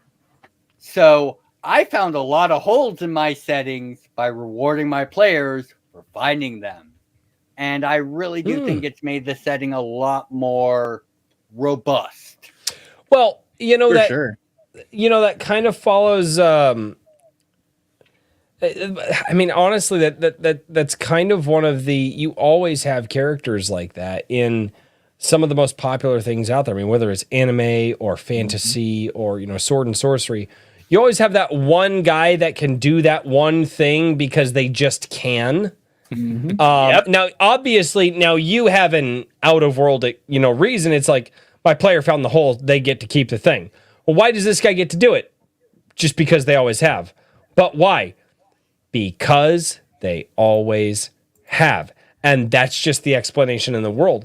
And there are characters like that through popular media all over the place. And it just so happens you just had people that found those rules and had to screw with the DM. That's really cool, though, that you remember that after, I mean, dude, second edition was, fuck, when did second edition come out? That was... Second edition enjoyed its 20th anniversary. I think it was the 25th anniversary my senior year of high school in 2000. Holy shit. So, what? It's going on... I'd say late 70s, mid 80s, Yeah. roughly. So we're 40. So Yeah. we're 40 years away from that, and like, but that's, dude. Second ed also gave you the 8 attack level 1 ninja, so I don't want to hear anything about it. Do you remember second edition monks? Mm, I Dude. touch you, you're dead. You're level 1. I know Pretty you're much. dead. yeah. Poke. Dead. I saw Geeks and Gamers. What was it? Like, What was it? What was it, like 46 or no 48? I believe it was for for the Yes. monk Yeah. physical attack. Yeah, it was nuts. If you min maxed your monk character at 4d8. yeah, maximum level 32 1. points of damage per attack Plus strength. at Don't level forget 1. The strength bonus. Not counting And- strength bonus. Yes. Do you remember? Do you remember having the pride of going? My fighter has 18 double aught. Yeah. strength." Double odd. I don't. I literally lost him. I don't. Yeah, Richard. it's I don't know an what. old ass. Yeah, I don't know. Richard, I think you and I are both like. But okay, In I second understand. edition- We've gone full nerd, him and I. Yeah, in second edition, because they wanted fighters to be able to keep up with wizards, Yep. if you rolled Oh. an 18 on your strength, which is the maximum on the dice, you rolled percentage dice and had a secondary modifier from Correct. from 1 to double aught, 100. Which is technically 100. Yeah. When they converted it to 3-0, 18 double aught strength, check me, Daniel, I believe was 22, Yes. if I remember correctly. Yeah, it was 22. Because It was that's how basically they a plus made 4. it. Yep. If you had 18 double odd strength, anything you hit almost melted in the first 3 levels. Yeah, it was like every 25% was a +1 to your base strength. So Yep. yeah, you would dish out some serious freaking physical damage. As a level 1? Mm-hmm. Yep. That's retarded. AD&D, when they came out with advanced classes, the whole system just crashed. Everybody was like, "Look, we can do insane shit." And I'm Do you pretty sure remember Gygax Psionics? was like, I'm I fairly actually certain played for a Gygax disciple looked as- at that and went, "What the fuck, people?" I actually played for a disciple of Gygax at a con back in, I think it was 01. And you just don't find DMs like that anymore. It took Oh, I 10 know. experienced players because he had the mistake of the con had put up, we want 10 level 10 characters. Okay. He wanted 10 level 1 characters. Oh. So he decided to go off the cuff. It took us 4.5 hours to open the dungeon door after finding it. You don't find DMs like that much anymore. I learned so Yeah. much in that session. Jeez, man, that I will say this from what I'm like, I kind of realize now why they say that the new D&D is just not like, it's so just dumbed down, like 5e is just, people are like, yeah, 5e is just not. And I will say this, we're playing off, like I said, a modified 3.5. I prefer the modified of good. I prefer the modified 3.5 over the that I've been playing versus the 5e, because I played a little bit of that, because it's so user accessible that it really doesn't make you think about character crafting. No. And that feels like a critical part of D&D or any tabletop is character crafting and how the mechanics work with the character. And 5e, from the limited experience that I had with it, just didn't feel like that mattered. The mechanics didn't matter to how you crafted the character. It just... Yeah, well, it's called theory crafting. It's become a whole big thing over the last couple of decades. But back then it was basically just, how do we break the system? That was the design, was how do we break the system? And that's where you got the 8 attack level 1 ninja from in 2nd edition, is people figured out how they could min-max their stats to a point where they could attack so many times in a round. So it didn't really matter how much damage you were doing because you were attacking constantly in Or one psionics. round, which is or psionics. Yeah, oh my gosh. AD&D I have psionics. infinite power. Give me Right? 5 minutes to rest and all my power points are back. How? Yep. This rule, this rule, this rule, and this rule. Were they meant to go together? No, but it didn't No. say I couldn't. Correct. And yeah, So- if it doesn't say you can't, it's fine. And that's So- that was the Exactly. thing behind So it. basically, just find a really nerdy D&D player to be your lawyer if you ever. Yes, Oh yeah. that's Every- Lamar. Every group has one, right? Every group has a gamer lawyer who knows I the had rules 2. and will argue the effect to a point where you can't fight it. Well, the funny thing I had is I had 2 players that were like that, and they always argued with each other. And then I Oh, made so- a critical mistake. If you 2 will stop fucking arguing for 3 weeks, I will give you 3 levels. No, don't do that. Deal. Let them And I argue. realized I had fucked up. That was record scratch moment. Mhm. Oh Yep. shit!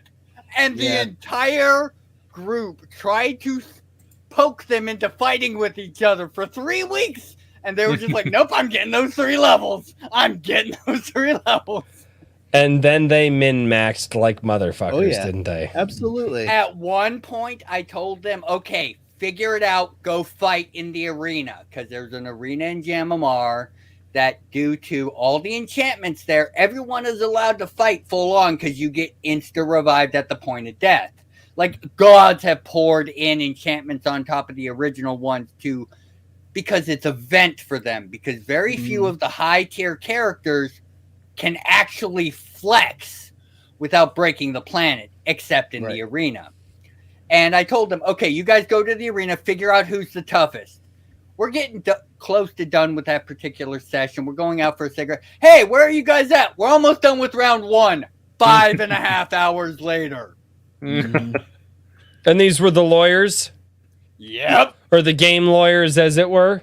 Yeah, that's pretty accurate. I love Daniel's just like, none of this surprise. What the fuck? The longest combat I have ever had in a full party combat is 7.5 hours for 6 seconds. One round of combat took 7.5 hours because everyone was like, oh, this is a badass. I'm pulling out all my tricks. Mm-hmm. Right? I don't. Time stop rotation. Nick Enlow. I don't know much about TTRPGs. I'm just nodding along. Right? I agree. Nick, I got you, boo. I got you. Like, we'll put it this way. These are the types of characters I've made. These types of characters. These are the types of characters I'll use as an example. I made a character who killed using bleed damage. He didn't actually fight anything. All he did was hug it. I hate you.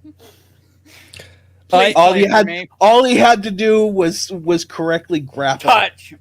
Yep. Oh, I will say this. So in not obviously tabletop, but obviously video game RPGs are built off of the D&D. Like they just are. Yeah. I am the type of person, the second that you give me the ability to min-max and start stacking stats, by the time in a video game,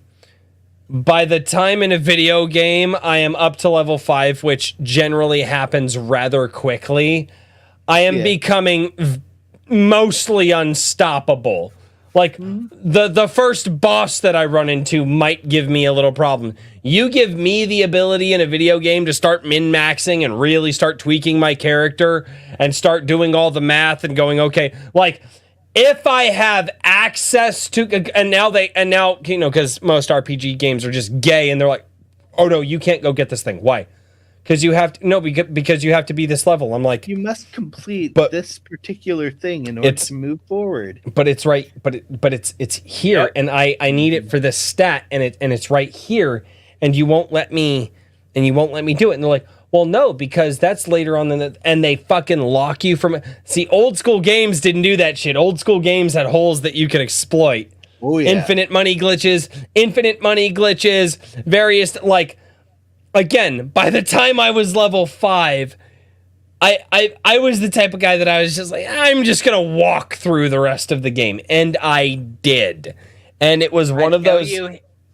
Until you hit that RPG that planned for you to be a min-maxer, and then you're like, oh, you're the boss that punishes me from the entire.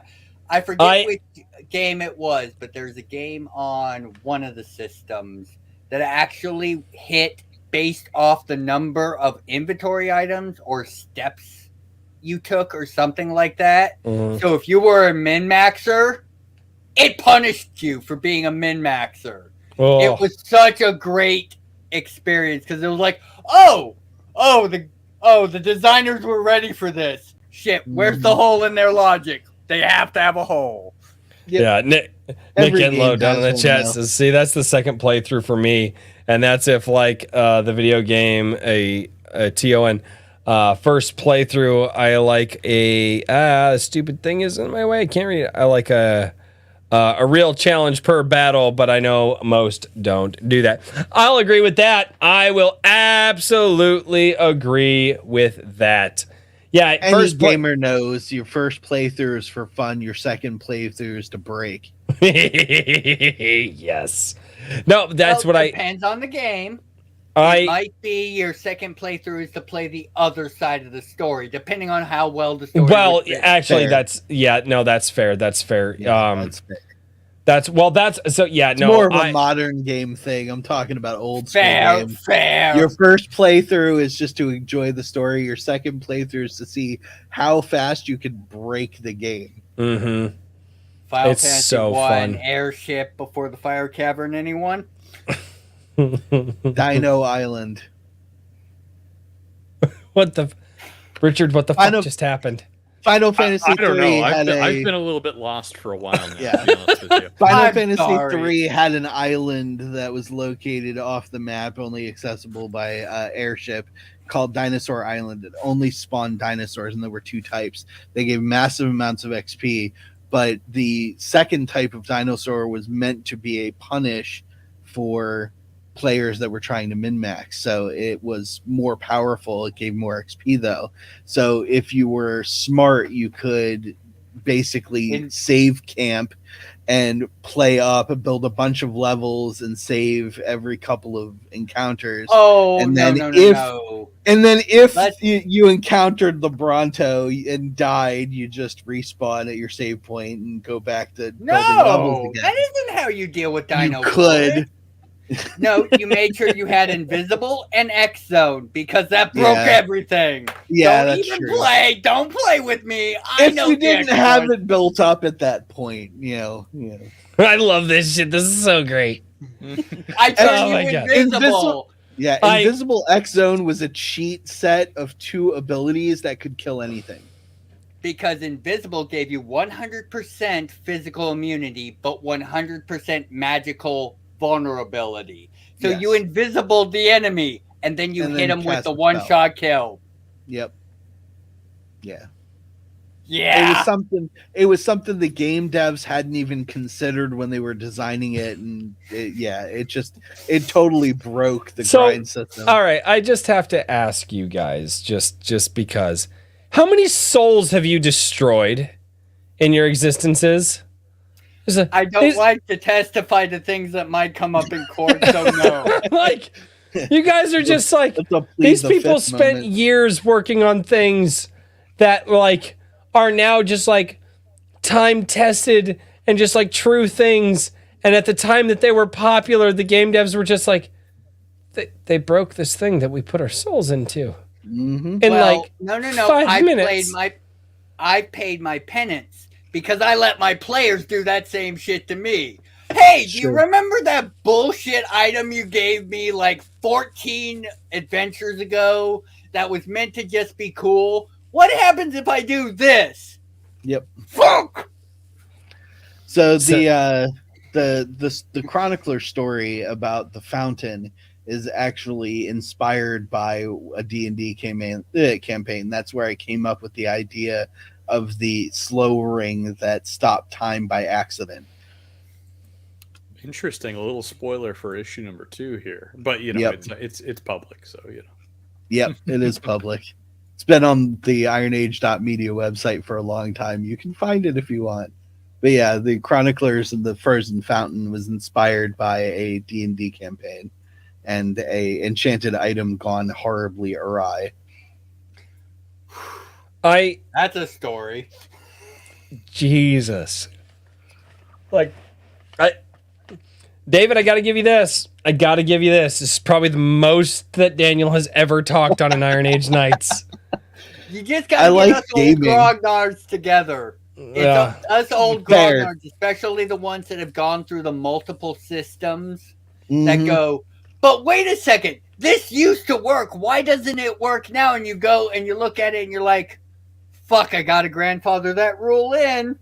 Son of a. Okay, but you're not allowed to tell anyone about that rule because I'm trying to convert to this new rule system. Yeah, and what's fun about it is I used to play multiple systems. It wasn't just D&D. I played White Wolf's Vampire the Masquerade, Shadowrun. War of the Apocalypse. I played Shadowrun. I played Big Eye Small Mouth, which was basically an anime version of a role-playing game, which was phenomenal because it was the simplest was dice great. system, but it had the most open source build you could do. You could build mechs. You could do One It Punch beat Man. GURPS. You know.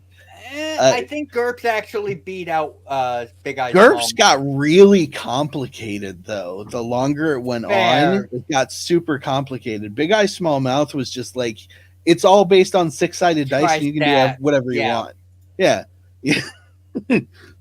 But As we're talking about dead game systems, Right. and these guys are just like, what like, the fuck are they whatever. talking about? But yeah, no.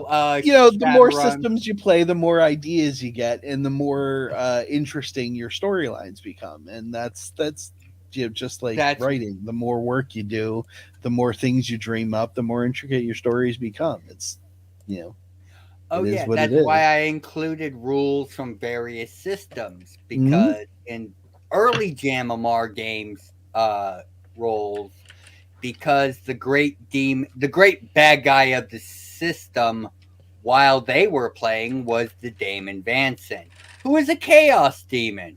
And there Nice. were other rule systems that did chaos way better than D&D. So I just grabbed their fucking tables because guess what? It works. True. I Ars played Ars Magica. Magica for about 6 months, one campaign. That was it. It I was an have intricate not. system, but I never had an opportunity to break it. Yeah, that's one I didn't catch on to. It didn't really get a lot of attention. Like there was a big fanfare when it came out, and then it just sort of just faded. Honestly, unless you are FAFSA or TSR, it's really freaking hard to get that attention. And these guys are looking like, what the hell is he talking about FAFSA? You know FAFSA! Yeah, I I mean- know what you're talking about. I mean, that's one of the dreams. If I ever won the lotto, I'd buy all the FAFSA properties to put them back in-house. Because I want Shadowrun and Earth Dawn back together! God damn it! Yeah, Shadowrun was cool. When you need to Cyberpunk roll a D&D one. When you need to roll a bathtub worth of D6s, except no substitutes, Shadowrun 2nd Edition. Nah, I'll fight that with Rift. Rifts, Rift dude. is cool, Rifts- but I Rifts had to you roll could get to a 400 point- dice. Yeah, Rifts you could get to a point where you had to dump a whole bag of dice. Okay, on the gentlemen. Not only are you losing your co-host, even the chat's going, what the fuck? Take time to introduce us to how do you say it? Whatever the fuck you're talking about. All right, so Rifts was a multi-dimensional role-playing game that was put out a long time ago. It was sort of the predecessor to the concept of GURPS, which was to take intellectual properties and turn them into role-playing games. But Rifts got so complicated that you would literally have to roll like boxes full of dice in order to figure out what the hell was happening. It just bloated so badly that you could not figure it out in a simplified handful. You had to just hundreds of dice involved, especially when you got into mech combat. The mech system was ultra Glitter complicated. boys. Oh my gosh, yeah. But It was super complicated. simplify it, there is a reason why the older grognards will go 80s game design. And this is what we are talking about. Because back in the 80s, when they're still figuring out how to make these role-playing games, they over-engineered the rules. Correct. For example, Shadowrun, one of my favorite game systems, has this rule called the Chunky Salsa rule, which is Yes. the rules for determining how a grenade's damage multiplies in a contained structure. Yep. Oh, fuck that. Smaller the Yeah. space, bigger the impact. That's not Yeah. how that fucking works. Yes, Yes, it it is, is. actually. If okay, here, You yeah, throw okay. a grenade in a trash can. The No, force no. multiplier. Yeah. no, not Uh, a trash can, because a grenade would destroy a trash can. Let me. I was If gonna you'll say you allow would me. have I'm no. just Okay, saying, okay, hold okay, on. okay, okay. If you're gonna get into structural resistances and all that stuff, and you're actually in a building, okay, grenade versus drywall. The resistance of drywall not necessarily going Correct. to increase the pressure differential that would cause a lot more damage. Grenade versus concrete room that is small bunker. enough to complain. Okay, now you're going to increase the That's pressure what- differential. Okay, all right, Yeah, yes. that- So And two, And it Chunky included Salsa rule all is. of that. that's it was- fucking retarded.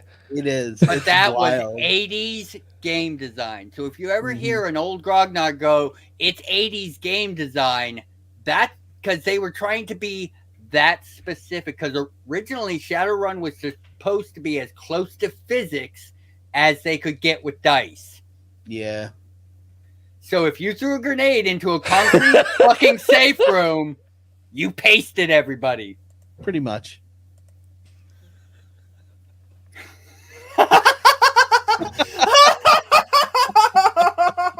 Raving Dad Gaming coming in with the leg clip.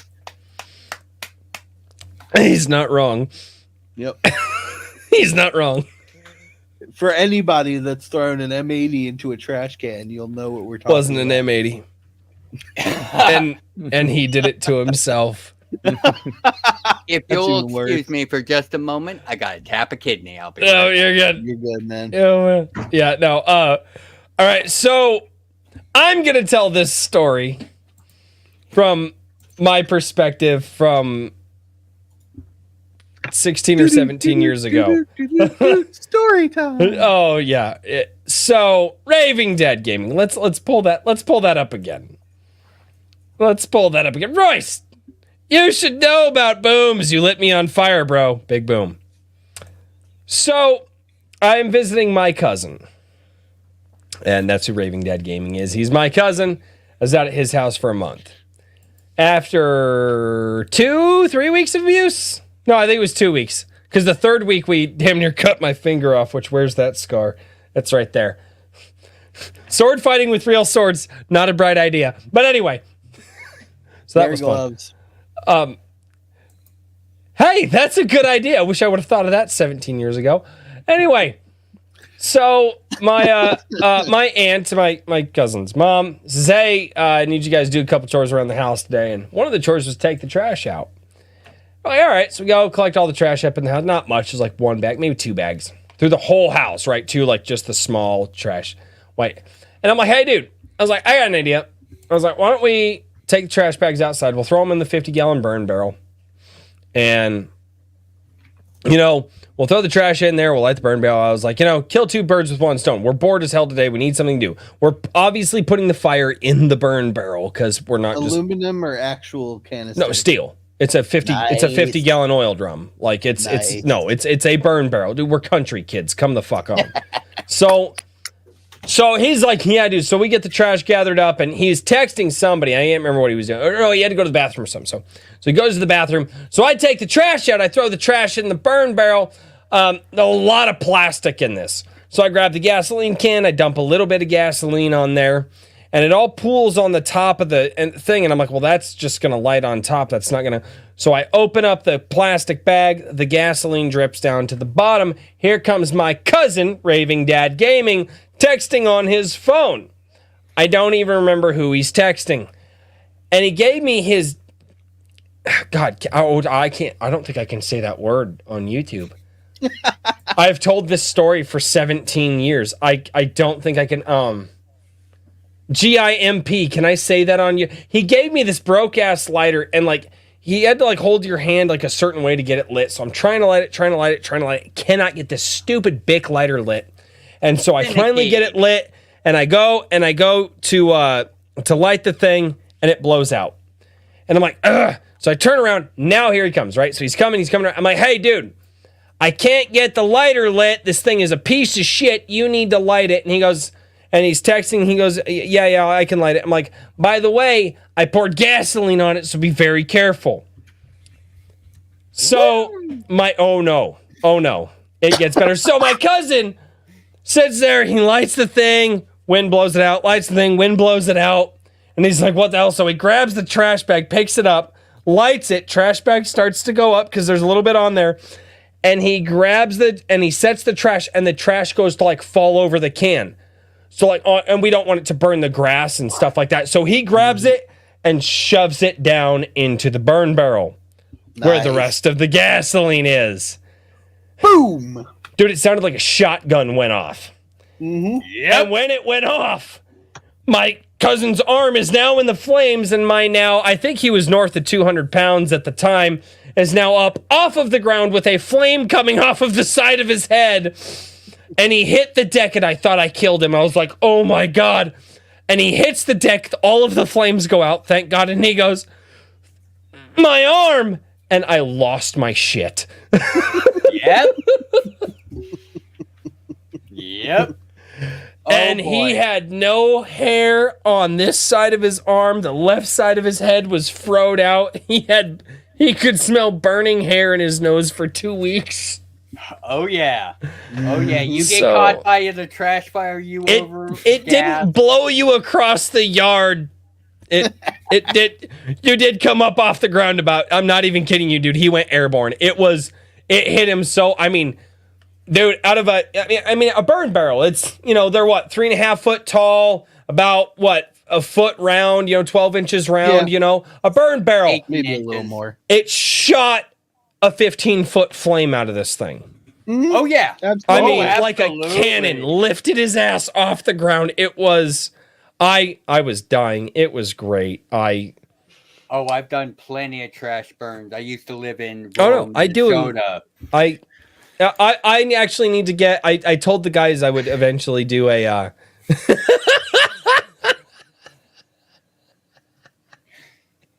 He's yelling at me in the chat. Sorry, my cousin's yelling. This is a 17-year-old debate. It's again, it's the fish story. I bet. It's a fish story, right? I'm going to tell my version of the fish story. He's going to tell his version of the fish. I'm pretty sure when I used to tell the story, it was a 10-foot flame that shot out of the barrel. Now it's up to 15. Like, this is It'll the be fish. 20 next decade. It'll be 20, yeah. So, but no, it didn't shoot you across the yard. When it hit him, I think he went to go move back and he probably landed. He probably hit the ground about 5 feet from where he started. And but he was Realistically, that airborne. sounds right. He was airborne in the air and falling. I mean, his feet were, it was, fun times, fun times. Never underestimate the body's desire to avoid damage.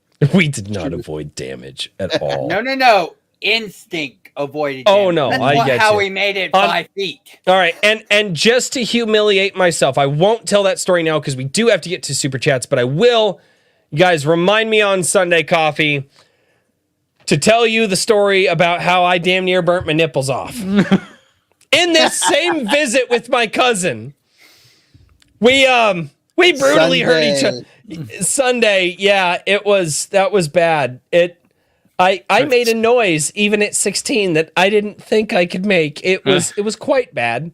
So if you guys would like to hear that story, remind me on Sunday Coffee. But make a comment once the VOD goes up for this. Make a comment on this. I do read all the comments. But Go up a couple of octaves. bad, dude. My aunt who was a nurse almost took me to the hospital. It was bad. like skin boiling bad. So yeah, we'll tell you about that story just so that way Raving Dad Gaming knows I'm being fair, because that was I'm genuinely surprised we survived that summer. Oh yeah. I mean, I'm just, dude, two I kids in a small understand completely. 2 kids in a small town with nothing to do. We will find something to do. And like my how aunt had small of a town. my aunt had no idea that I lit her son on fire with the burn barrel, and that we almost cut my finger off with a sword until about 2 or 3 years later. Oh yeah. She had no how she small? and then when she finally got told, she was like, "What the fuck were you guys doing while I was at work?" How small of a town? Like 150 people. Ooh, Yeah, actually a small smaller than town. Lowry. Yeah. 286 in Lowry, where I grew up. Yeah. No, No. for part of Raving my Dad life. Gaming, how big was your town? It was like it wasn't much more than 200, was it? Was it even 200? I don't remember. It was a small town in Missouri. The country just came out of Royce there. Did you hear it? Shut it up. wasn't Oh, much yeah. more than. I don't Dude, know wait what you hear until I'm I get talking really about. bad. I tell people all the time, I'm like, yeah, it used to could to be this way. People are like, what the fuck did you just say? I'm like, Fuck is used to could. Yep. yeah, Don't you no. want to go about? I was like, no, dude, I look at people all the time. I'm like, yeah, you might could want to turn that off before it starts. And they're like, what the? Yeah. 464. So Yeah. All right, guys. Let's Small get to town some of the life. super chats. Like I said, I will. To be fair to my cousin, I will tell the burning. It wasn't quite the nipples, but it could have been. That was. I knew Hair- a guy who lost one to a Oh. French fry fryer. Ah! Oh Yeah. no! Pressure pop, man. Yeah, that thing exploded. Oh. None of that sounds good, dude. It was horrible. Dude, French fried nips. No. Oh man. Body horror. Not expected tonight, but Popped like a deserved. geyser, man. Ah! That fryer was just Pressure Right. cookers, man. Pressure cookers. To flip the story a bit and make it a bit more funny. Y'all remember when Beanie Babies were a thing? Oh yeah. I worked at a McDonald's during the second season of Beanie Oh Babies. no. End of one night, I think it was the first night that they had re-released. The manager was so angry. End of the night, we're shutting down. He takes a Beanie Baby and throws it in the fryer. The entire staff walks around the fryer to watch it melt.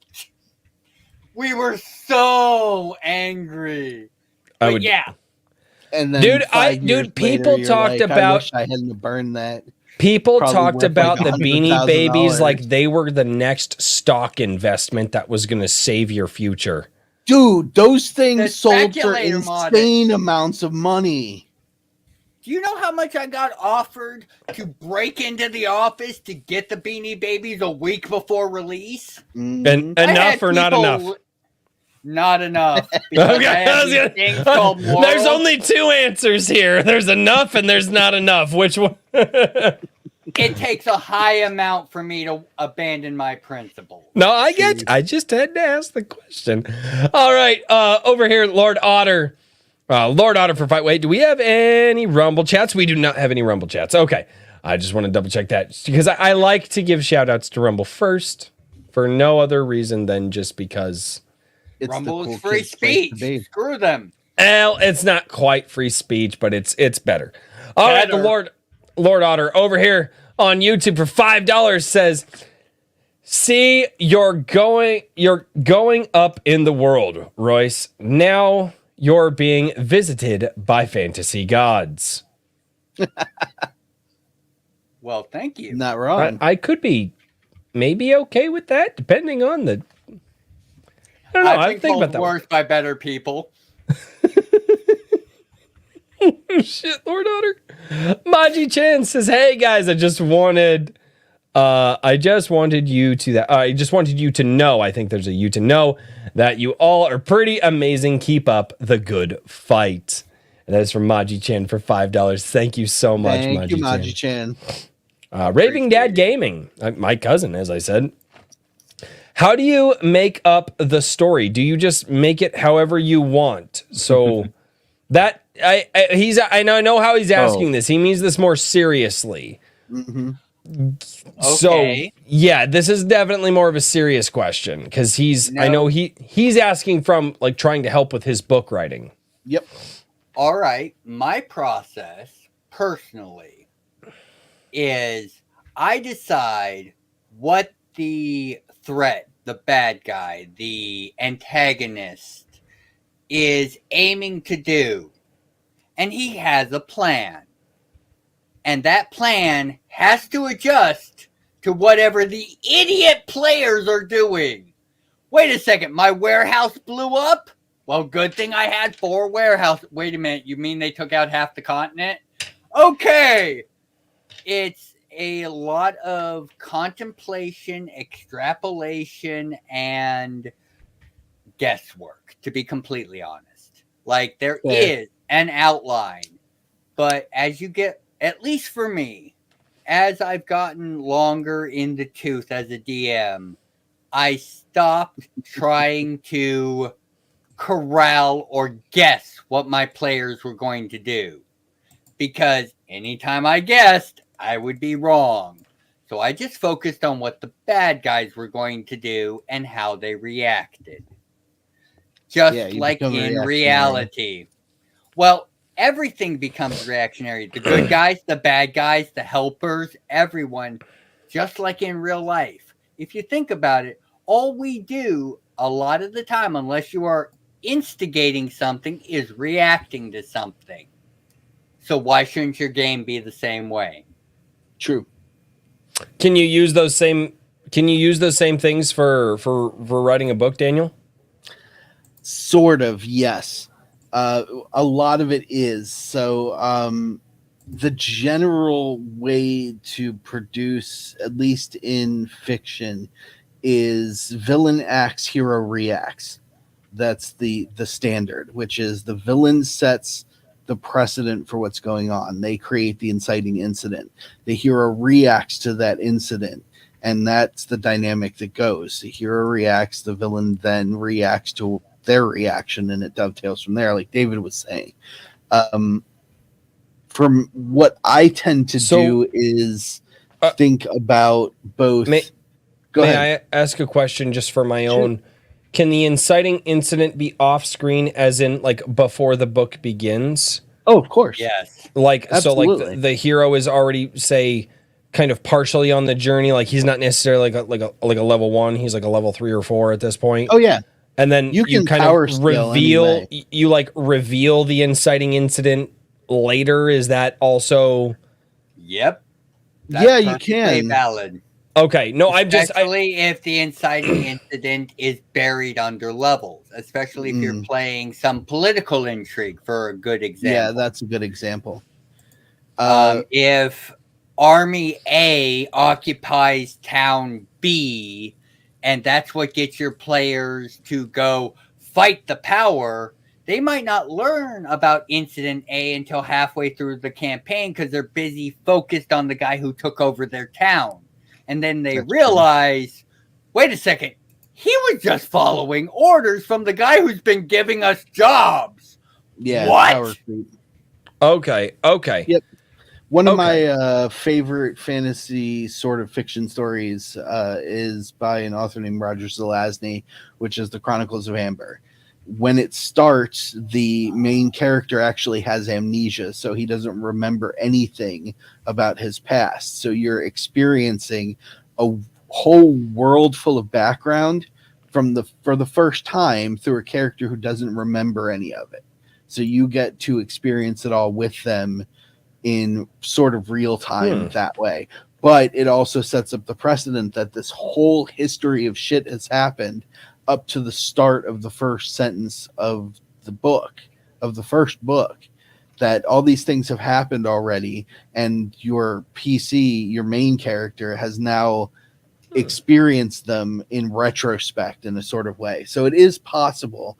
It just, you have to use certain tropes in order to make it work correctly.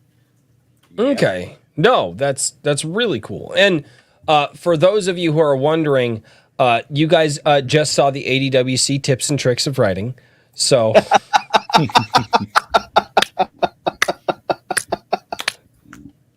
damn, we proved him right. Yep. No, I didn't give the tips and tricks. Oh, that's true. That's true. I didn't give any tips and tricks. Sorry, oh my God. One of those, while we got a slight lull, I will say one of those tips and tricks is to make sure that you get good rest and wake up early so that you can write while your brain is fresh. So I'm going to use this. Oh, he is punking out. He is punking out. Hey, Richard. Hey, give us the elevator pitch. What are you working on, man? Give us the elevator pitch. Anvilmagazine.com, the issue number 2. The campaigns will be wrapping up at the end of the month. I think next Friday they should still be open. So, and I'm going to leave the Indiegogo one on In Demand for a while. I'm not sure what the process is for going to In Demand with FMC. But second issue is looking fantastic already. I'm really pumped to start getting some previews out there. Hopefully we'll get it printed within the very beginning of September. Either way, I'm very confident that shipping will be happening on October 2nd. And the third issue, submission window closes on the 30th of August. So please Get close. Yeah, get it in there. We're just a few thousand words shy of 400,000 words in consideration. As Eric July says, get in where you fit in. Yep. Yep. Like, so what's the Give word count me for your submission? stories. what's Yes. that, David? I'm sorry. What's the word count you're looking for submissions? 2,000 to 8,000 words. So Fair enough. 8K 2,000 to 8,000. Yeah, sorry, I should clarify. But it's so minimum of 2,000 words. Yes. Maximum of 8. So, okay. Yeah, and we are also looking for comics. And if you have an established like review channel, website, something like that, I would be willing to talk to you about doing a review or something like that. So Have you thought about, because again, we've had a few of them on Tabletop RPG, card game creators, advertisements for that. If we do, we will probably have advertisements for the third issue. I'm still working on the details. Okay. No, I just want to ask. But third issue is going to be coming out in February, not on like January 1st. So there's going to be a slight lull. There's a little extra time to work on that. And So- You know what the holiday. Over So 400,000 tabletop words. guys, we may actually have some people who might reach video game demo, alpha, beta Yeah, maybe testing so, by maybe that so. time. There's a few guys out there that are getting real close to getting to that point too. Are you open to that for Anvil? I'm okay for advertising on anything that is. I'm open to listening to okay. a pitch on So- anything for advertising. So reach out to Richard, But- and if your elevator pitch is good, he might just don't work reach with out to me quite yet. Well, yeah. Wait until like Leave him at least a alone little bit for in now. September. Wait for all of the submissions Send to all come in. feet pictures to ironage. Yeah, send the pictures to editor at Iron Feet. ironage.media. No. Anyway, that's how I pay him. Anyway, so Oh, well done. it's well done. there's been some budgeting requirements. So anyway, Your You- you relationship just read with down each other second just got contract. really Let's just put it weird. that way. Very. no. Anyway, I don't know. I'm fading fast. I don't. You're good, even know man. what I'm saying. So you guys Dude, have you're a good good. one. Oh, Have a good one. Yeah, the interview with Blanley Pardo and Michael Bancroft. I went over what's in the second issue. If you want to hear me talk about it, that's a good place. I'll also talk about it on my Sunday night chill stream. So catch that on my Awesome, YouTube channel. man. And All right. at Iron and at Anvil Magazine. Yep, the link's down below. Always forget that. Yes. You can follow at Anvil Magazine on Twitter or Iron Age Media on Twitter, or you can go to The ironage.media and find formerly links. known as Twitter. So, all right. Thank you guys. Have a good one. And Have a thank good you, night, David, man. for joining us. Thank you. Good night, Richard. Night. Have a good one. Daniel, yours and Richard's relationship just got really weird really fast. What? Because Deep of Iron lore. Feet? I didn't need to know certain things. All right. Iron Feet. How fast did the meme come out for the Iron Feet? It's a calendar we're With working some of on. our guys, it might be pretty quick. Raving Dad Gaming for $2 says, sword fight first, then boom, then burnt nipples. Yeah, that's That's the timeline. that is folks. the- Wait a that- second. Royce, are you a sword fighter? no. That's why I almost cut my middle That's fucking why he finger almost off. lost his finger. Yeah. Not Oh, a And we sword were doing Damn some it, really sir. cool shit with the rope swing and actual swords, and yeah, it was stupid Yeah. kids doing stupid things. It sounded like a good idea at a time.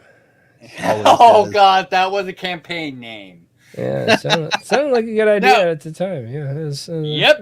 yeah, Isselgott. Was the abbreviation. Isselgott, right? Yep. No, that was the boy Vanquisher's campaign. That's hilarious. It sounded like a good idea at the time. That was Stumbleduck's catchphrase. Oh, God. He was 29 years old. Fuck off, Herman. Maji Chan for $2. Nipples is not a Sunday subject. Do tell. No. You will have to wait for the absolute pain that I went through until Sunday. You will have to remind me. And this is my hope that you don't remind me, but it's my Too chat. late. You got, they fucking It will be known as the Sunday nipple stream. Oh my God, dude. People have already set reminders on their phones, set it on their Google calendars. Remind Royce about losing his nipples. You know that's what's happened. You knew that was what was going to happen. Don't act like you didn't. Yeah. I have small hope that my chat. It's called the Drink with Crazy for a reason. They don't. My chat doesn't forget things. They don't. Of course we don't. But all right. Well, David Odell, good sir, where can we find you for Griffin's Library to discover more of your fantastic world? Well, of course you can find me on YouTube at Griffin's Library. Rumble for Griffin's Library, and if you want to support, which I would very much appreciate, Griffin's Library.locals.com, and since it has been brought up to me, Griffin spelt Gryphon, not Griffon. So the beast, not the person. Correct. I'm not that drunk Yet. No, I tend to stop drinking when the stream's over, so we're gonna just plateau here. Fair enough. Oh, fuck off! I'm already. I hate this. It's like you got to log into Locals. I should already be logged into Locals. Oh wait, no, I'm not logged into Locals on this computer. Obviously. That's okay though. GriffinsLibrary.locals.com. Down there in the chat, if you guys would like to go over and support him. And I don't know, like the guy sounds like he's got some good games, so maybe get on some of those games because that sounds like a lot of fun. As soon as we get a relatively decent number of people on Locals as either paying supporters or just free members, I am going to start doing Locals exclusive live streams. There you go. I really want people to support via Locals versus any other platform because, well, Locals cares about free speech. They do. They actually, Locals is probably the best of all of them for that. So I got to give them that one. I do got to give them that one. Mr. Daniel P. Riley, good sir. What shield do you have this week? None.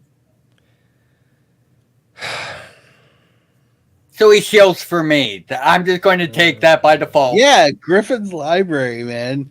He's got 150 episodes of content at your fingertips. True. It is true.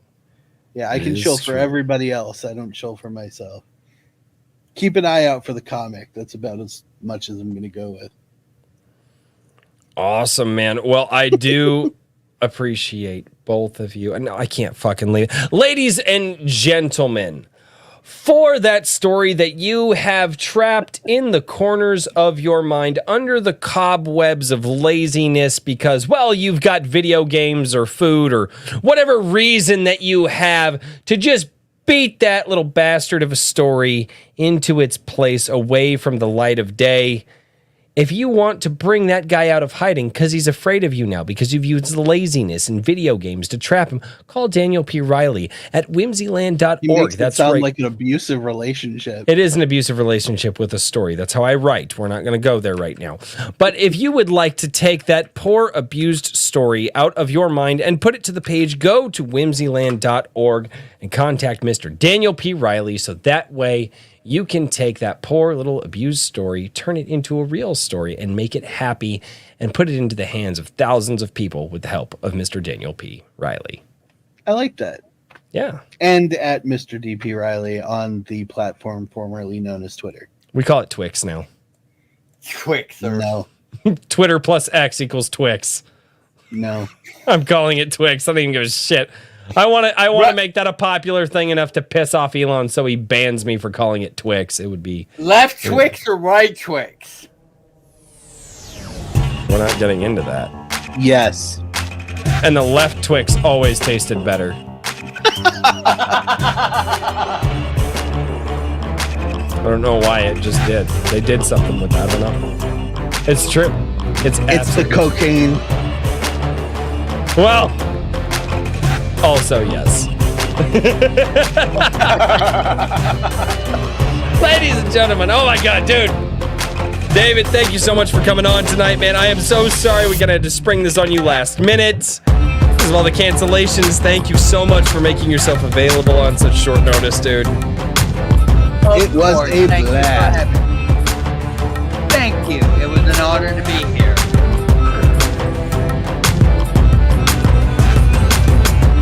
Oh, good Lord. We finally made it. We finally made it.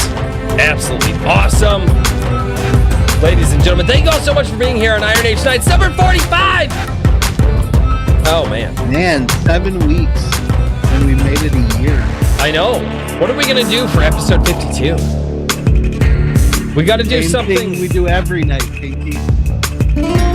Try to take over the world. Try to take hurry. Oh, God. We got to figure something out. It's going to be good. Episode 52. Do we got 7 weeks to figure it out. No, you know what? We should do a reacting to a best of. That's it. Yeah, let me make fun of myself. There you go. Ladies and gentlemen, thank you all so much for being here on Iron Age Nights number 45. I will see you all right here on Sunday Coffee. Cheers, everybody. Good night, everybody.